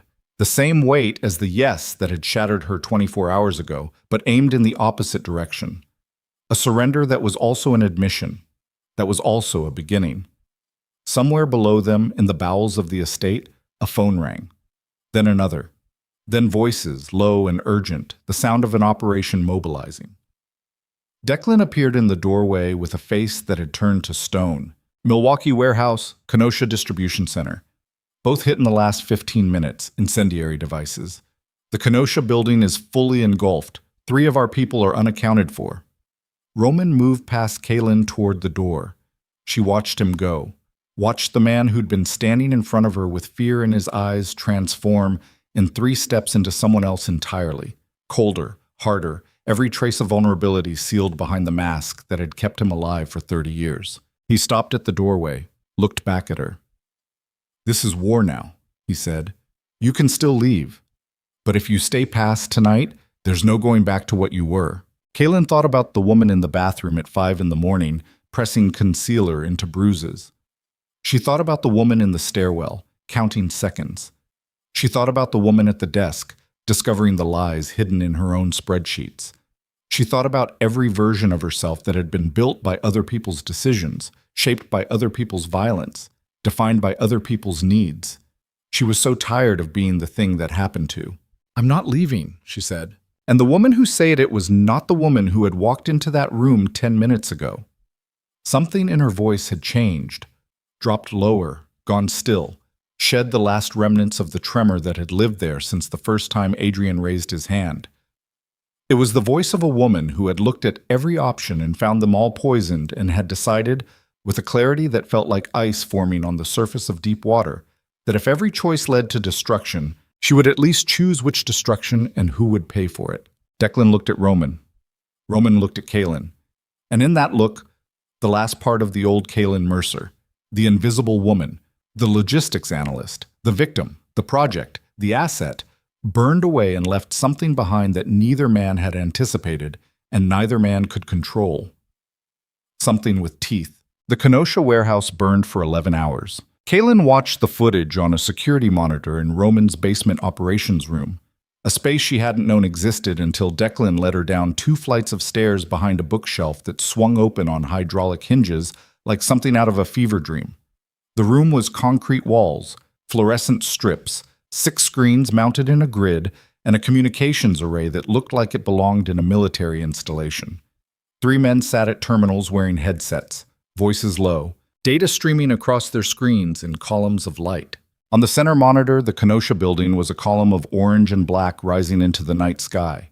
The steel frame warped and buckled in real time, sagging inward like a ribcage collapsing. Fire trucks ringed the perimeter, but the firefighters had pulled back. The structure was too far gone, the heat too intense, the accelerant too embedded in the foundation for water to matter. Roman stood behind the operators with his phone pressed to his ear, speaking in a tone Kaelyn had never heard from him before. Not the flat calm of conference rooms, not the quiet control of late-night phone calls. This was operational. Clipped, rapid, devoid of any syllable that didn't carry tactical weight. He was issuing orders to people in at least 3 different locations, and the orders were about evacuation routes, and asset relocation and personnel extraction. And some of the words he used were words Kaelyn recognized from logistics, containment, redundancy, corridor, repurposed for a context that had nothing to do with supply chains and everything to do with survival. 3 people were missing from the Kenosha site. By midnight, 2 were found. 1 in a hospital with second-degree burns across his back and arms. 1 in a parking lot 6 blocks away, disoriented, dehydrated, alive. The 3rd was confirmed dead at 2:14 a.m. A man named Paul Resnick, 43 years old, married, 2 children. He'd been in the warehouse's eastern wing when the incendiary device detonated and the fireball traveled through the ventilation system faster than legs could carry a body to the nearest exit. Kaelyn didn't know Paul Resnick, had never met him, but she'd signed the staffing allocation form that placed him in the Kenosha facility 3 months ago. Her signature, her system, her logistics. She'd put a man in a building, and the building had killed him, and the signature on the form that put him there was written in her handwriting. She went to the bathroom on the first floor of the estate and vomited until her stomach was empty, and then kept going, dry heaving over the toilet with her hands braced against the porcelain and her body trying to expel something that couldn't be expelled because it wasn't physical. It lived deeper than her stomach. It lived in the place where guilt and complicity and horror converge into a single sensation that has no name, because language wasn't designed for the feeling of realizing you helped build the machine that killed someone. When she came out, Roman was in the hallway. He looked at her. She looked at him. Neither spoke. The fluorescent light in the corridor was harsh and unforgiving, and it showed everything. The exhaustion cratering his face, the blood that had dried at the corner of his mouth where he'd been biting the inside of his cheek, the way his left hand trembled at his side in a rhythm he couldn't control. A tremor born not of weakness but of adrenaline overload. A body running on chemicals that were never meant to sustain consciousness for this long. Paul Resnick, she said. I know. He had kids. 2 girls, 8 and 5. Because of me. Because of Moretti. Because of a building I staffed, a schedule I designed, a system I built for you, for your operation, for money that came from... Stop. Not a command. A request. The first time she'd ever heard Roman Viscari make a request. If you carry every death on your back, you won't be able to stand up. And I need you standing. You need me. Yes. For what? More operations? More logistics? More clean-looking spreadsheets over dirty money while people burn alive in buildings with my name on the paperwork? Roman's jaw tightened. The tremor in his hand intensified. He pressed his palm flat against the wall to still it, and the gesture was so human, so involuntarily vulnerable, that it cut through her rage like a blade through paper. I need you, he said, because you're the only person in my life who sees me clearly enough to say what you just said. Everyone else either fears me or needs me or both. You're the first person in 20 years who's looked at me and told me what I actually am, and I need that, not for the operation, for me. Kaelyn stared at him. The hallway was narrow and quiet, and they were standing 3 feet apart, and the distance felt like miles and inches simultaneously. She wanted to hit him. She wanted to hold him. She wanted to scream in his face and ask him how a man who had watched his mother die could grow up to build an empire that killed other people's fathers.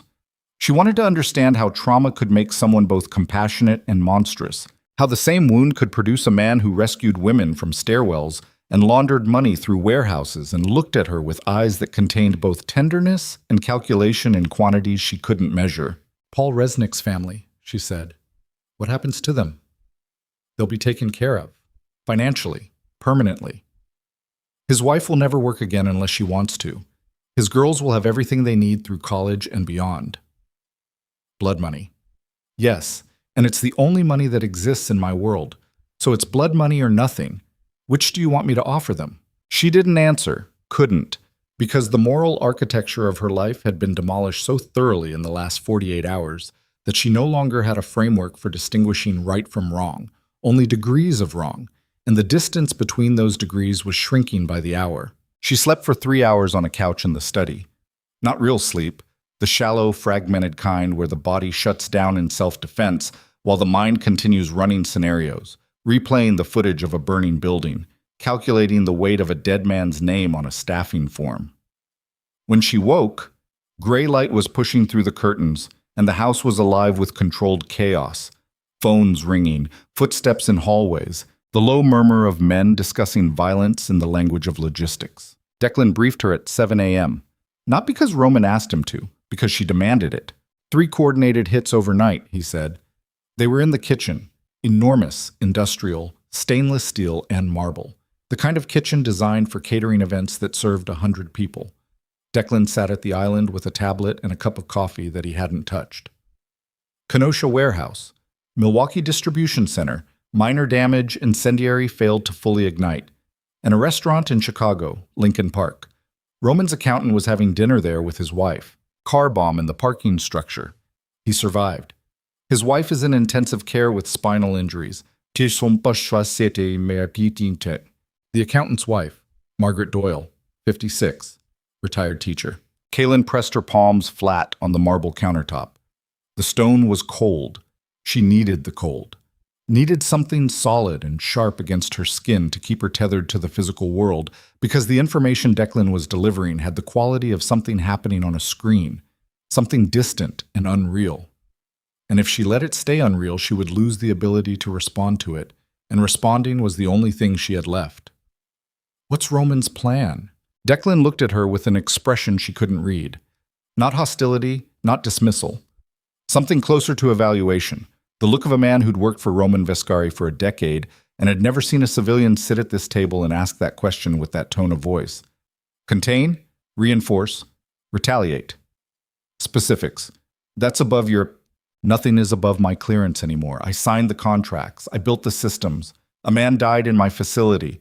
I'm in this, Declan, all the way to the bottom, and if you shut me out of the planning, I'll go find the information myself, and I won't be gentle about how I get it. Declan studied her for 5 seconds. Then he unlocked his tablet and turned it toward her. The screen showed a map. Chicago and Milwaukee, connected by a network of lines and nodes. Properties, warehouses, distribution points, safe houses, legitimate businesses, and illegitimate operations, all laid out in a grid that looked exactly like the logistics networks Kaelyn had built, because they were the logistics networks she'd built, repurposed now for war. Moretti's operation is headquartered in a compound outside Antioch, Declan said. 40 acres, fenced, guarded, cameras on every approach. He runs his northern operations from there, gambling, loan distribution, enforcement. His inner circle is 8 men. His security detail rotates in 12-hour shifts, 6 men per shift, all armed, most former military. What about law enforcement? Moretti has relationships with local PDs in Lake County and parts of Kenosha County. State police are unreliable. FBI has been building a case on him for 3 years, but they're understaffed, and Moretti's attorneys are better than theirs. So he's untouchable through legal channels. Effectively. And Roman's approach? Declan paused. The kind of pause that carries weight. Roman wants to take the compound, eliminate Moretti, dismantle the operation at the source. Take the compound meaning what? Meaning take the compound. The words sat between them on the marble countertop like something that had been placed there deliberately, carefully, the way you place a weapon on a table, not as a threat but as a fact, an object that exists and must be dealt with regardless of how anyone feels about it. When? Kaelyn asked. Roman wants 72 hours to position assets. Intelligence, personnel, equipment. 72 hours is too long. Moretti hit 3 targets in one night. If he knows we're regrouping, he'll hit again before we're ready. Declan looked at her, really looked, and something shifted in his expression. The evaluation completed, the results filed, a conclusion reached. He nodded once. Tell Roman, he said, and it was the first time she'd heard him say those words to anyone who wasn't already part of the inner circle. She found Roman in the basement operations room. He'd been there all night. His shirt was wrinkled, sleeves still pushed to his elbows. The scars on his forearms visible under the fluorescent light like a map of everything he'd survived. He was standing behind one of the operators, watching data scroll across a screen, and when Kaelyn walked in, he turned to her with eyes that were bloodshot and burning and alive in a way she'd never seen. The eyes of a man who had been pushed to the edge of his own control and was holding on with everything he had. 72 hours is too long, she said. I need time to... You need time he won't give you. He hit 3 targets in one night, Roman. 3. Coordinated. Simultaneous. That's not intimidation, that's a campaign. He's already moving to the next phase, and if you spend 3 days positioning assets, he'll burn through every piece of infrastructure we have left. We. She heard the word land, heard what it meant to him, watched his eyes change. Not soften, never soften, but shift, recalibrate, incorporate a new variable into the equation he was constantly running behind those gray irises. We, she confirmed, because I built the systems he's destroying and I know their architecture better than anyone in this room, including you.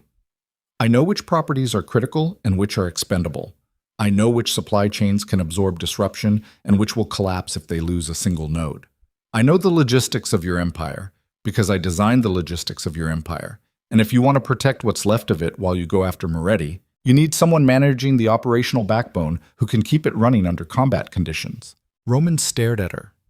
The room was quiet, except for the hum of electronics and the distant rattle of the HVAC system pushing air through the concrete bunker. You're not trained for this, he said. I'm trained for exactly this. Everything I've done for the last 4 months has been crisis logistics under pressure. The only difference is the nature of the crisis. The difference is people die. People already died. Paul Resnick died. Margaret Doyle is in a hospital bed. How many more die while you spend 72 hours being careful? The operator nearest them turned in his chair and looked at Roman with an expression that said, "She's right, and we both know it." And Roman saw the look, and his jaw worked and his hands opened and closed at his sides in a rhythm that Kaelyn recognized because it was the same rhythm her own hands made when she was fighting the urge to do something she couldn't take back. 48 hours, he said. I can compress the timeline to 48. 36. That's not 36 hours, Roman. I'll have the operational infrastructure secured and redundancy protocols activated within 24. You use the remaining 12 to position your assault team. We hit the compound at dawn on Thursday. The room went very still. Roman looked at her the way you look at something you thought you understood and are now seeing for the first time. Not the woman from the stairwell. Not the logistics analyst from the conference room. Not the project he'd rescued or the asset he'd deployed or the lover he'd been circling for months with the cautious gravity of a man who didn't trust himself to get close without causing damage. Something new. Something that had been forged in the fire of the last 48 hours. Out of betrayal and revelation and grief and rage and the absolute bone-deep refusal to be passive one more second in a life that had been defined by passivity. 36 hours, he said. She spent those 36 hours becoming someone she didn't recognize. She mapped every remaining asset in Roman's network. 13 properties across Wisconsin and Illinois. 8 active operations. 47 employees who knew varying degrees of the truth about what they were working for. She categorized them by vulnerability, which could be attacked, which could be abandoned, which were essential and needed fortification. She rerouted supply chains, redirected cash flows, built communication protocols that would allow the remaining operations to function even if 3 more sites were hit simultaneously. She worked 22 hours straight, 8 standing up, slept in 40-minute intervals on the couch in the operations room, showered once, standing under water so hot it turned her skin red, and when she looked at herself in the steam-clouded mirror, she saw a face she'd never seen before, harder, thinner, the dark circles under her eyes no longer signs of exhaustion, but markers of something else. Something that lived between determination and desperation and didn't have a name yet because the woman wearing it hadn't existed long enough to name herself. On the second day, Roman found her in the operations room at 4 a.m. She was sitting at a terminal, cross-referencing property records with Moretti's known operational patterns, trying to predict which sites he'd hit next so she could evacuate personnel before the incendiaries arrived. Her eyes burned. Her hands cramped. The coffee in her cup had gone cold hours ago, and she'd stopped noticing. Roman pulled a chair beside her, sat down.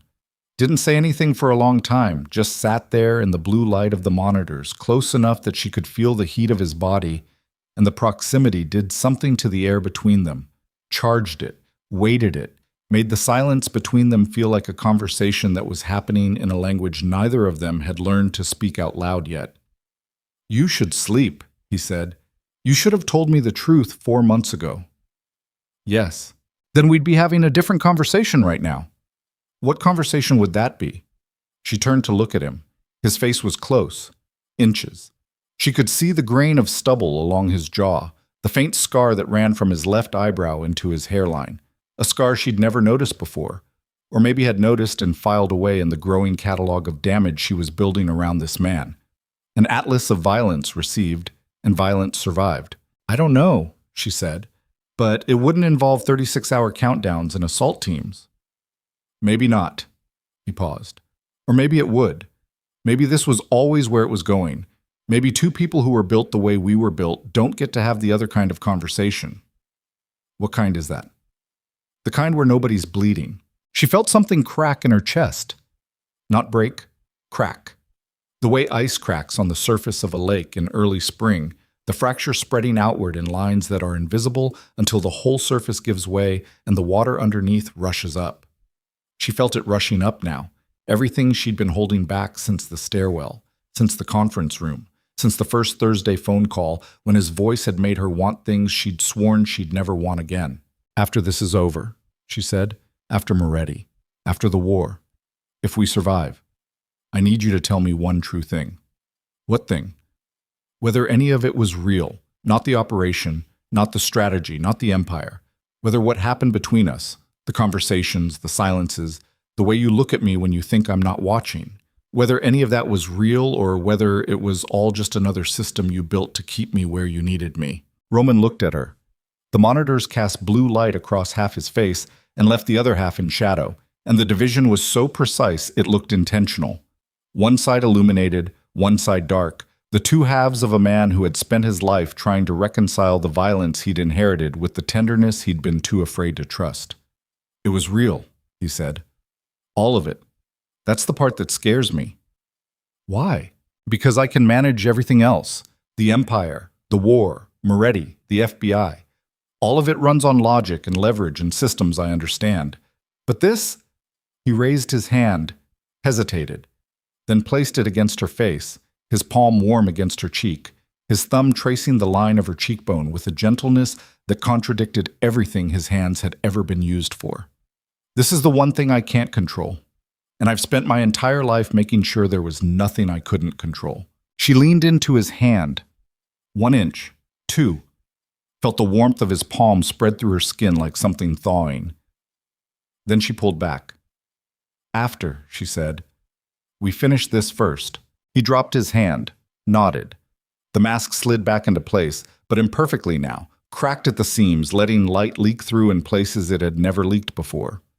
He stood up and walked out of the operations room, and she listened to his footsteps recede up the stairs, and she sat alone in the blue light and pressed her palm against the cheek where his hand had been and felt the warmth fading like a signal growing distant. Thursday dawn arrived cold and gray. At 4:47 a.m., Roman's assault team, 12 men in tactical gear, faces covered, communications encrypted, moving in 3 vehicles through the back roads of Lake County, reached the perimeter of Moretti's compound. Kaelyn watched from the operations room via satellite feed and body camera footage, her hands flat on the table, her breathing controlled, her eyes tracking every movement on every screen. Roman was with the lead team. She'd argued against it. Declan had argued against it. Everyone had argued against it. Roman went anyway, because whatever machinery drove him, guilt, rage, the ghost of a mother who died on a kitchen floor in Cicero, that machinery required him to be present for the ending. He couldn't orchestrate this from a basement. He needed to be inside it, needed to feel it. Kaelyn understood. She hated that she understood. But she did. The compound's outer fence was breached at 4:52. Cameras were looped, guard rotations exploited, motion sensors bypassed using intelligence that Kaelyn had helped compile from property records and utility filings and building permits that most people wouldn't think to examine for tactical value, but that she'd read the way she read supply chain analyses, looking for patterns, weaknesses, the places where systems failed and gaps appeared. The first guard went down silently at 4:56, then the second, then the third. The body cameras showed it in fragments, dark figures moving through dark spaces, the metallic whisper of suppressed weapons, bodies dropping with a soft finality that made Kaelyn's stomach clench, because each body was a person, and each person had a name and a life and a family, and she'd helped plan the operation that ended all of it. At 5:03, the assault team reached the main building, a sprawling ranch-style structure, single-story, brick and timber, built for privacy and defense, with reinforced doors and ballistic windows, and a security system that Roman's tech team had spent 36 hours learning to disable. At 5:04, everything went wrong. The front entry team triggered a secondary alarm that hadn't shown up on any schematic, a pressure sensor buried under the entryway tile, old technology, analog, not connected to the digital system they'd compromised. The alarm was a klaxon that shattered the pre-dawn silence and turned the compound from sleeping target to active combat zone in the span of 3 seconds. Kaelyn watched it happen on the monitors, watched the compound light up, floods mounted on the roof blazing to life, turning the dark grounds into a white-lit killing field, watched doors fly open and men pour out of the bunkhouse on the east side, armed, moving with the disorganized ferocity of soldiers ripped from sleep and driven by pure adrenaline. Gunfire erupted. On the body camera feeds, the world became a strobing chaos of muzzle flash and shouting and the heavy staccato of automatic weapons tearing through the cold morning air. Kaelyn's hands gripped the table edge so hard she felt the tendons in her wrists straining. Roman's camera feed showed him pressed against the exterior wall of the main building, weapon raised, his breathing rapid in the microphone. The first time she'd ever heard him breathe that way, fast and shallow and human, the breathing of a man who was not invulnerable and knew it. East team, suppress the bunkhouse. West team, breach the main structure. Now. Roman's voice on the comms. Commanding, but strained. Thinner than she'd ever heard it. The West team blew the side entrance. Flashbang grenades detonated inside the building, and on the camera feeds the interior became a whiteout of light and smoke. Roman entered behind the second man, moving fast, weapons sweeping doorways and hallways and corners with the practiced efficiency of someone who had done this before, who had been doing things like this for longer than Kaelyn had known about, longer than she'd been building his supply chains and managing his properties and falling in love with a man who carried this kind of violence inside him like a second heartbeat, room by room, hallway by hallway. The main building cleared in segments, each room entered and secured, each doorway a potential ending. Outside, the firefight intensified. She could hear it through the body cameras, the distance muffled rattle of gunfire punctuated by single sharp cracks that meant someone had aimed and someone else had fallen. Then Roman's team reached the master bedroom at the end of the east corridor. The door was open. The room beyond was large, dimly lit by a single lamp on a bedside table. And Salvatore Moretti was sitting in an armchair by the window, fully dressed in a dark suit, legs crossed, a glass of something amber resting on the arm of the chair. He hadn't run, hadn't armed himself, hadn't moved from the spot where he'd apparently been waiting since before the assault began. He'd known they were coming. On the body camera, Kaelyn saw Moretti look directly at Roman as he entered the room. Saw the old man's face. 70-ish, heavy, deeply lined, with eyes that were almost black and a mouth that was curled into something that wasn't a smile but occupied the same space on a face. Roman Vescari. The voice was gravelly, accented, unhurried. You send 12 men to kill an old man in his own house. Your mother would be ashamed. Roman's camera went still. His breathing stopped for 1 beat. 2. 3. Then the feed erupted. Not gunfire. Movement. Something fast and chaotic. Roman lunging forward, then staggering. A sound. Sharp. Concussive. Close. A handgun. Moretti had a handgun, not in his hand where they could see it, under the cushion. A small caliber pistol fired from the hip, aimed at the torso, the shot muffled by the upholstery and the fabric of his suit. Roman's camera jerked downward. Kaelyn saw the floor rushing up, saw the carpet pattern, dark burgundy, geometric, filling the frame. Heard a sound that was either static or breathing or both. Then the camera went sideways and the image settled at an angle that showed the ceiling and one wall and a spreading dark stain on the carpet that was visible even in the dim light. Blood. Roman's blood. Kaelyn's hands left the table. Her body stood without her permission. Her mouth opened and a sound came out that she didn't recognize. Not a scream, not a word, something between the two. Something that had no language because the event it was responding to existed in a place beyond language. The operations room around her reacted. Voices on comms. Declan shouting orders into a headset. Operators typing rapidly, pulling up secondary feeds, trying to get visual confirmation on Roman's status. But Kaelyn wasn't watching the operators. She was watching Roman's body camera, which was still transmitting from its sideways angle on the floor. And in that angle, she could see movement. Moretti, rising from the chair, standing over the fallen camera, standing over Roman, with the pistol now visible in his right hand, held at his side, loose, casual, the weapon of a man who had done this before and felt nothing about doing it again. And behind Moretti, in the doorway that the assault team had entered through, she could see a second figure. Tall, gaunt, shaking. Adrian Cross. He was standing in the doorway of Salvatore Moretti's bedroom, with a gun in his hands that looked too large for his grip, and his face was a ruin of terror and chemical derangement. And Kaelyn understood with a clarity that split her skull like lightning that Adrian hadn't come to Milwaukee to warn her. He'd come to deliver her. And when that failed, he'd come here, to the compound, to the man who owned his debt, to prove his usefulness by being present for the kill. Moretti turned to Adrian, said something the camera's microphone didn't fully capture, something about finishing it, about proving himself, about debts being paid in specific currencies.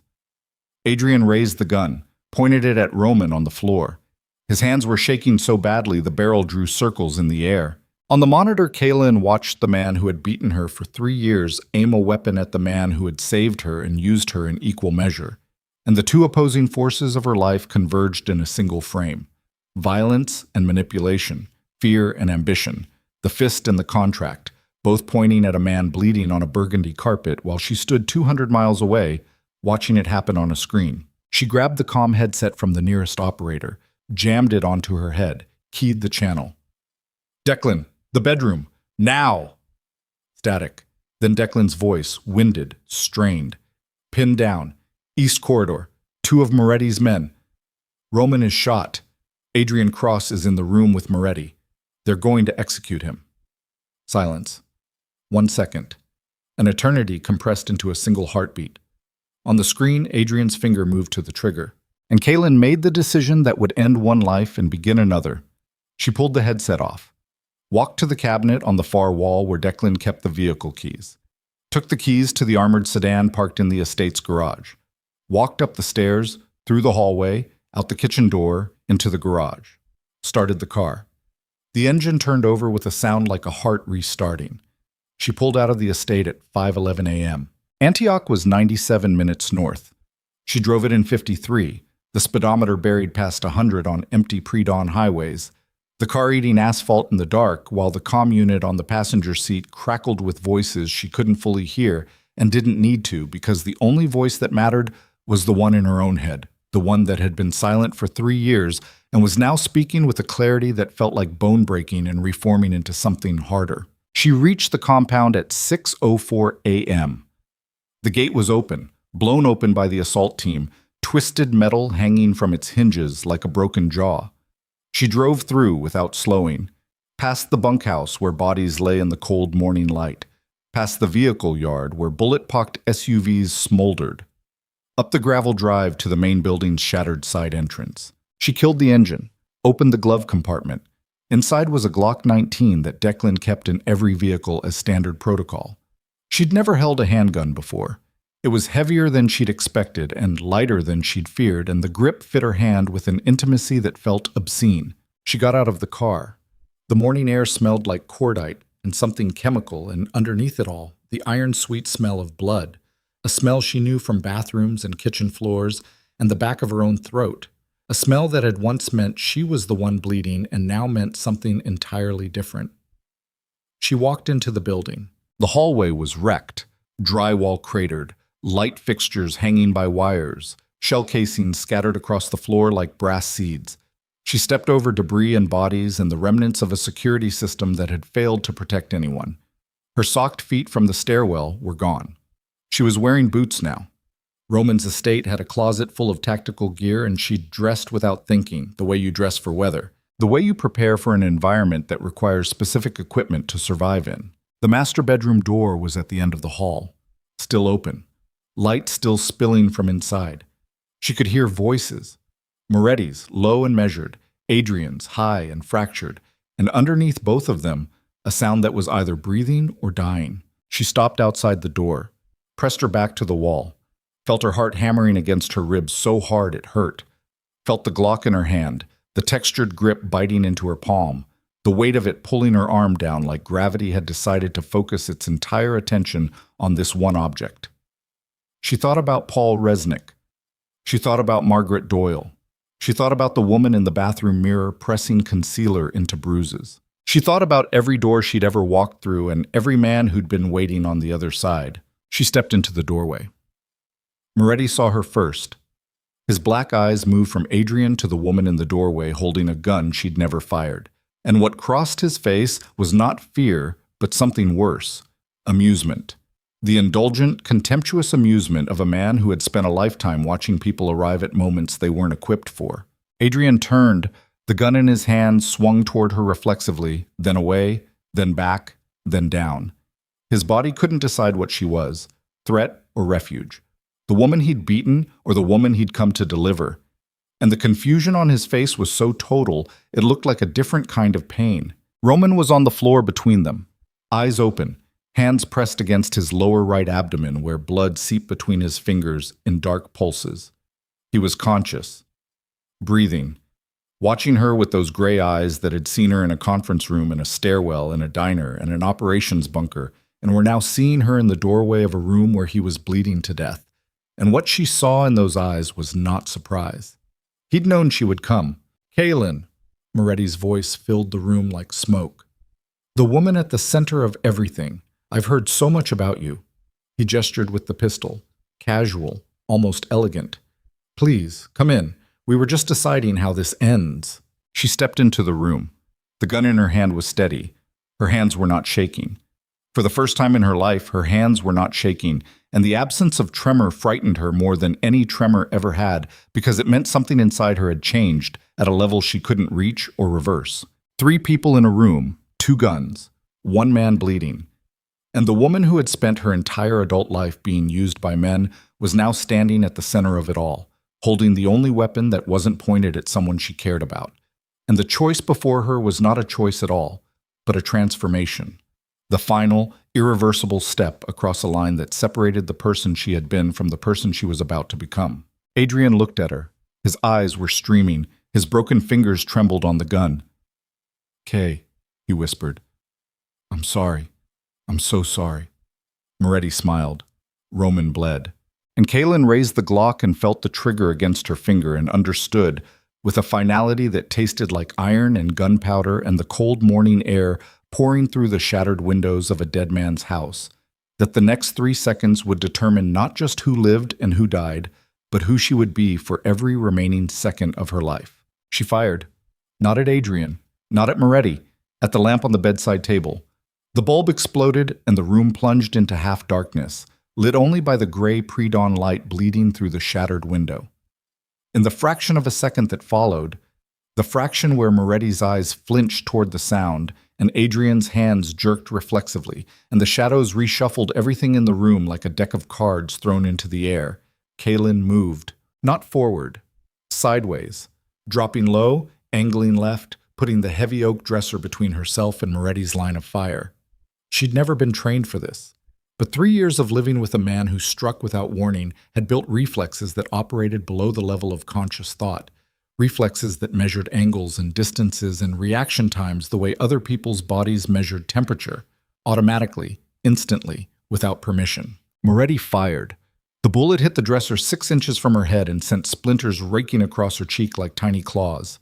The sound was enormous in the enclosed space, a concussive crack that compressed the air and left her ears ringing with a high metallic tone that turned all subsequent sounds into something underwater. Adrian screamed. Not a word. A sound. The sound of a man whose nervous system had reached its absolute capacity and was now venting pressure the only way it knew how. Through the throat, through the mouth, through a vocal apparatus that had been built for language and was now being used for something more primitive. Through the ringing in her ears, Kaelyn heard Moretti's voice, calm, amused, terrifyingly controlled. "You should have aimed at me, girl." She didn't respond. She was already moving again, crawling along the base of the dresser toward Roman, who lay 3 feet away with his hands still pressed against the wound in his abdomen and his eyes tracking her movement with a focus that suggested he was operating on willpower alone, his body shutting down in stages while his mind refused to follow. She reached him, pressed her hand over his. His blood was warm between her fingers, slick and constant, and the volume of it told her things she didn't want to know. That the bullet had hit something vascular, that the bleeding was internal as well as external, that the window between where they were and where he needed to be was measured in minutes, not hours. Can you move? She whispered. Not fast. His voice was a rasp. Thin, like paper tearing slowly. Moretti's got 4 rounds left. He's between us and the door. Adrian? Useless. He's frozen. She looked across the room. In the gray light, she could see Adrian standing exactly where he'd been when she'd entered. Back against the far wall, gun hanging at his side.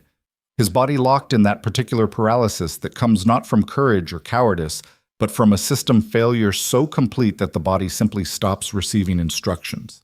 His eyes were open, and they were looking at her, and they were seeing nothing. Moretti had moved. She couldn't see him clearly. The darkness and the furniture created a geography of shadows that shifted every time the light changed. But she could hear him, his breathing, the soft scrape of his shoes on the carpet, the mechanical click of a pistol hammer being thumbed back. Here's what's going to happen, Moretti said. His voice came from the left side of the room, near the window, moving. He was circling. Viscari bleeds out in the next 10 minutes, maybe 15 if his body decides to be stubborn. You girl, put the gun down and walk out of here and drive back to wherever you came from and forget that any of this happened. Adrian pays what he owes with labor, and we all pretend this little war never started. Kaelyn's grip tightened on the Glock. The weapon felt different now. Not heavy, not light, just present. An extension of her hand, an object that existed in perfect contact with her palm and her fingers and the bones underneath. And the intimacy of that contact was the most honest physical relationship she'd had in years. No deception, no agenda, no hidden terms. Just metal and intention and the distance between where she was and where the bullet needed to go. No, she said. A pause. She heard Moretti's footsteps stop. No? No deal. No walking away. No pretending. A sound from Moretti, not quite a laugh. You've known Viscari for what, 5 months? 6?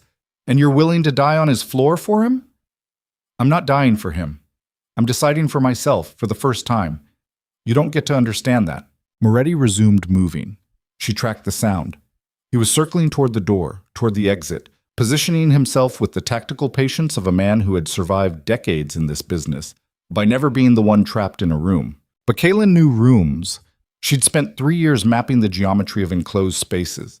Every apartment she'd shared with Adrian had been a battlefield she'd memorized down to the last piece of furniture, the last shadow, the last angle where a body could hide or a fist could reach. She knew where the blind spots were. She knew how sound traveled in spaces with hard surfaces and soft carpeting. She knew that Moretti's voice was bouncing off the window behind him, which meant the window was within 2 feet of his position, which meant she knew exactly where he was, even though she couldn't see him. She raised the Glock over the edge of the dresser, didn't aim at where his voice was, aimed at the window behind his voice, the window that would reflect muzzle flash and show her his silhouette in the fraction of a second between firing and the bullet arriving. But she didn't fire. Not yet. Adrian? Her voice cut through the room like a blade through fabric. Look at me. No response. She could see his outline against the far wall, still frozen, still absent. Adrian, look at me. His head moved. Slowly. Mechanically. The way a machine moves when power returns after a blackout. Stuttering, uncertain, testing whether its own joints still work. You told me you came to warn me, she said. You told me you weren't going to hand me to someone worse than you. Was that true? Silence. Then, from the darkness against the wall, a sound that was almost a word. Yes. Then prove it. Right now. In the next 5 seconds. Prove you're something other than what you've always been. She watched his silhouette shift, watched his arm move, the arm holding the gun he'd been pointing at Roman before she entered the room. The gun that was now hanging at his side like something he'd forgotten he was carrying. Moretti's voice came sharp and fast. Don't be stupid, Adrian. You pull that trigger at me and my people will find your mother in Indiana within 24 hours. Kaelyn felt the air in the room change, felt the temperature of Adrian's paralysis shift from frozen to molten, from locked to loaded, because Moretti had made a mistake. A tactical mistake. He'd threatened the one person Adrian Cross had never, in all his years of destruction, been willing to harm. His mother in Bloomington. The woman who called every Sunday. The woman who accepted every excuse. The woman who Adrian had been protecting from the truth of what he'd become with the same desperate energy that Kaelyn had been using to hide bruises under concealer. Adrian's arm came up, not slowly, not with the shaking uncertainty of a man overwhelmed. Fast. Sudden. The way his arm used to come up in apartments and kitchens and hallways. The explosive, unthinking speed of a man whose body knew violence, the way a pianist's hands know keys, automatically, without consultation. The motion already completed before the decision to make it had fully formed. He fired at Moretti's voice. The shot went wide, hit the wall 2 feet to the right of where Moretti stood, but it did what Kaelyn needed it to do. It forced Moretti to move, to react, to shift his weight left toward the window, and in the muzzle flash of Adrian's shot, she saw him. A dark shape against darker glass. 2 feet from where she'd predicted. Close enough. She fired 3 times. The first shot hit the window frame. The second hit Moretti in the left shoulder and spun him sideways. The third hit him in the chest. Moretti staggered. His pistol went off. Reflexive. Undirected. The bullet burying itself in the ceiling. He took 1 step backward. Then another. His back hit the window behind him, and the glass, already weakened by the assault team's earlier work, gave way with a sound like ice breaking, and Salvatore Moretti fell through the frame and landed on the frozen ground outside with a sound that was soft and final and terrible. The room went quiet. Not silent. Quiet. The kind of quiet that fills a space where violence has just been and hasn't fully left. The air still charged, the walls still ringing, the aftermath settling over everything like snow falling on a car wreck. Kaelyn lowered the Glock. Her arms were shaking now. The steadiness that had possessed her for the last 60 seconds, the preternatural calm that had turned her into something she didn't recognize, drained out of her body like water through a cracked vessel, and what remained was a woman kneeling beside a bleeding man on a burgundy carpet with the smell of gunpowder in her hair and 3 bullet casings on the floor that she had put there. She pressed both hands against Roman's wound. Stay awake. Declan is coming. Stay awake. Roman's eyes found hers, glazed, dimming, but present. You came. I drove 53 minutes at 112 miles an hour to get here. So yes, I came. Don't make me regret it by dying. The ghost of something that wasn't a smile moved across his face. The closest Roman Viscari had ever come to humor, and it happened while he was bleeding out on the floor of his enemy's bedroom. Wouldn't dream of it, he said. Then his eyes closed. Roman. His chest was still moving, shallow, rapid, but moving. She kept her hands pressed against the wound and she counted 1, 2, 3, 4, the way she'd counted in stairwells and on kitchen floors and in every dark space she'd ever occupied. The rhythm a tether, a rope thrown into the void, something to hold on to while the world tried to pull her under. Footsteps in the hallway. Running. Declan burst through the door with 2 men behind him, weapons drawn, faces tight with the controlled urgency of professionals encountering a situation that had exceeded all parameters. His eyes swept the room. Moretti gone through the window. Adrian slumped against the wall with his gun on the floor beside him, Roman unconscious on the carpet. Kaelyn kneeling in a spreading pool of blood with her hands holding a man together through sheer pressure and willpower. "Medic!" Declan shouted. Then he was beside her, pulling a field kit from his vest, applying a compression bandage with the practiced speed of someone who'd done this in worse places under worse conditions. His hands replaced hers on the wound. She let go. Her fingers were dark red to the wrists. "Moretti?" Declan asked without looking up. "Through the window. I shot him 3 times. Declan's hands didn't pause. "Is he dead?" "If he's not, he should be." Declan sent a man to check. The man came back 45 seconds later and nodded once. Kaelyn looked at Adrian. He was sitting on the floor now, legs spread, back against the wall, staring at his empty hands.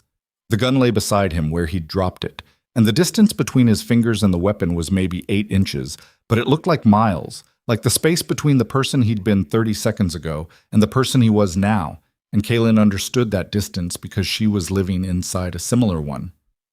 "Adrian." He looked up. His face was wet. His broken fingers were cradled against his chest. His eyes were the eyes of a man who had just done the only decent thing he'd done in years and didn't know how to carry the weight of it. "Thank you," she said. He shook his head. Don't thank me." You made a choice. I made a choice that should have been easy, and it took me 31 years to make it. That's not something you thank a person for. That's something a person carries. He looked at the blood on the carpet, at Roman's still face, at the shattered window where Moretti had fallen through. Then he looked back at her. I loved you, Kay. I know that doesn't mean anything coming from me. I know what I did to you, but I loved you. Badly. The worst way a person can love someone. But it was real. I know it was real, she said. That was always the worst part. He nodded, slow, like the motion itself cost him something he couldn't afford. Then he reached for the gun beside him. Don't, Kaelyn said. I'm not going to use it. He picked it up, ejected the magazine, pulled the slide back to clear the chamber, and set all three pieces on the floor in front of him. Disassembled, neutralized, harmless. A weapon taken apart by the hands that had carried it. I'm done, he said, with all of it. Declan's people took Adrian out of the room. Not gently, not roughly. With the efficient indifference of men who dealt with damaged things on a regular basis and had learned to handle them without attachment. Kaelyn watched him go. Watched the man who had defined her 20s walk down a hallway littered with shell casings and into a morning that was just beginning to turn gold at the edges. And she felt something that she hadn't expected to feel. Not hatred, not forgiveness. Grief. The particular grief that comes from watching something that was never good finally become what it should have been, too late, after too much damage, in a room full of blood that didn't need to be spilled. The helicopter arrived 19 minutes later. Medical evacuation called in by Declan, landing on the compound's north lawn with rotors beating the frozen air into a frenzy that rattled the remaining windows in the main building. Roman was loaded on a stretcher, IV already running, compression bandage soaked through and replaced twice. Kaelyn climbed in beside him. Nobody told her she couldn't. Nobody would have dared. The flight to the trauma center in Chicago took 31 minutes. She held Roman's hand the entire time. His fingers were cold. Limp. But every few minutes, so faintly she might have been imagining it, they tightened around hers. A pressure so slight it could have been a muscle spasm or a reflex or the involuntary firing of a nervous system that was shutting down in stages. But she chose to believe it was intentional. She chose to believe he knew she was there. He went into surgery at 7:42 a.m. The bullet had nicked his hepatic artery. The surgeon, a woman with steady hands and a face that communicated nothing except competence, told Kaelyn it would be 5 hours. Maybe 6. She said the words significant blood loss and guarded prognosis, and Kaelyn heard them the way you hear traffic noise from inside a building, present, constant, carrying information you don't want to process. She sat in a waiting room that smelled like floor cleaner and stale coffee, and she stared at her hands, still red. She'd washed them twice in the helicopter and once in the hospital bathroom, and the blood was gone, but the color remained in her mind, a stain that existed not on the skin but underneath it, in the tissue, in the muscle, in the bone. She had killed a man. She had fired 3 bullets into a human being, and one of those bullets had ended his life, and his body was lying on frozen ground outside a compound in Lake County, and the last thing he'd seen before the glass broke behind him was her face. She waited. 6 hours became 7. 7 became 8. Declan appeared at some point with coffee she didn't drink and information she couldn't absorb. The compound was being cleaned, evidence removed, official narratives constructed, the machinery of concealment operating with the same efficiency that the machinery of violence had operated with 12 hours earlier. The dead were being buried in stories. The truth was being folded into shapes that fit inside legal frameworks and official reports, and the kind of explanations that satisfied investigators who didn't want to look too closely. Adrian was in custody, not police custody, Roman's custody, held in a location Declan didn't specify, awaiting a decision about what to do with him that nobody was in a position to make because the only person with that authority was on an operating table with a damaged artery and 6 pints of replacement blood. At 3:47 p.m., the surgeon came out. Kaelyn stood, her legs held, barely. He's stable, the surgeon said. The arterial repair is holding. Barring complications, he'll recover. Full recovery will take months. He's going to need significant rehabilitation. Kaelyn sat back down. Not because her legs gave out, because the weight of the word stable hit her like a physical force and she needed something solid underneath her to absorb the impact. She saw him the next morning. I see you. Machines beeping in rhythms that sounded like a mechanical heartbeat, tubes and wires connecting his body to systems that were doing the work his organs were too damaged to do alone. His face was the color of ash. His eyes, when they opened, were cloudy and slow, and it took them several seconds to find her and several more to focus. "You're here," he said. His voice was paper. Dust. Something that had been through fire and come out the other side, stripped of everything that made it recognizable, except the essential frequency underneath. "I'm here." "Moretti?" "Dead." "Adrian?" "Alive. Contained." Roman closed his eyes. Breathed. The machines beeped. The fluorescent light hummed. "I need to tell you something," he said. "It can wait." "It can't." He opened his eyes again. Found hers. And what she saw in them was not the gray emptiness of the man she'd met in a conference room 6 months ago. Something had been stripped away by the blood loss and the surgery and the hours of unconsciousness, some protective layer that had been keeping the core of him hidden. And what remained was raw and visible and vulnerable in a way that made her chest ache. "The money laundering," he said. "The operations, all of it. I'm shutting it down, not reducing, not transitioning, shutting down. Every dirty dollar, every shell company, every operation that can't survive in daylight." He paused, swallowed. The effort of speaking was visible in the tendons of his neck, in the strain around his eyes. "I watched you walk into that room, with a gun, to save me.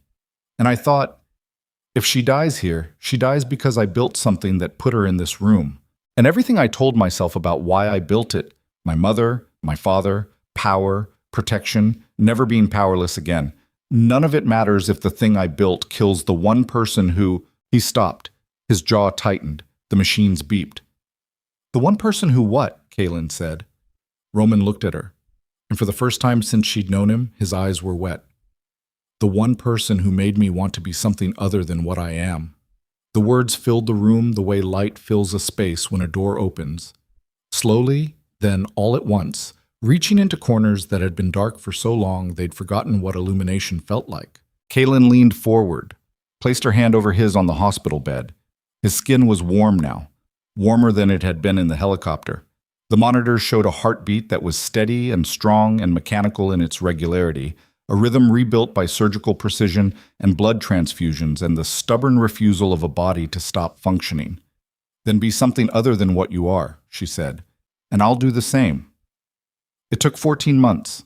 14 months of lawyers and accountants and federal investigators who circled Roman's empire like wolves around a wounded animal, probing for weakness, looking for the entry point that would let them bring the whole structure down. The encrypted drives Kaelyn had made became her leverage, not against Roman, but for him.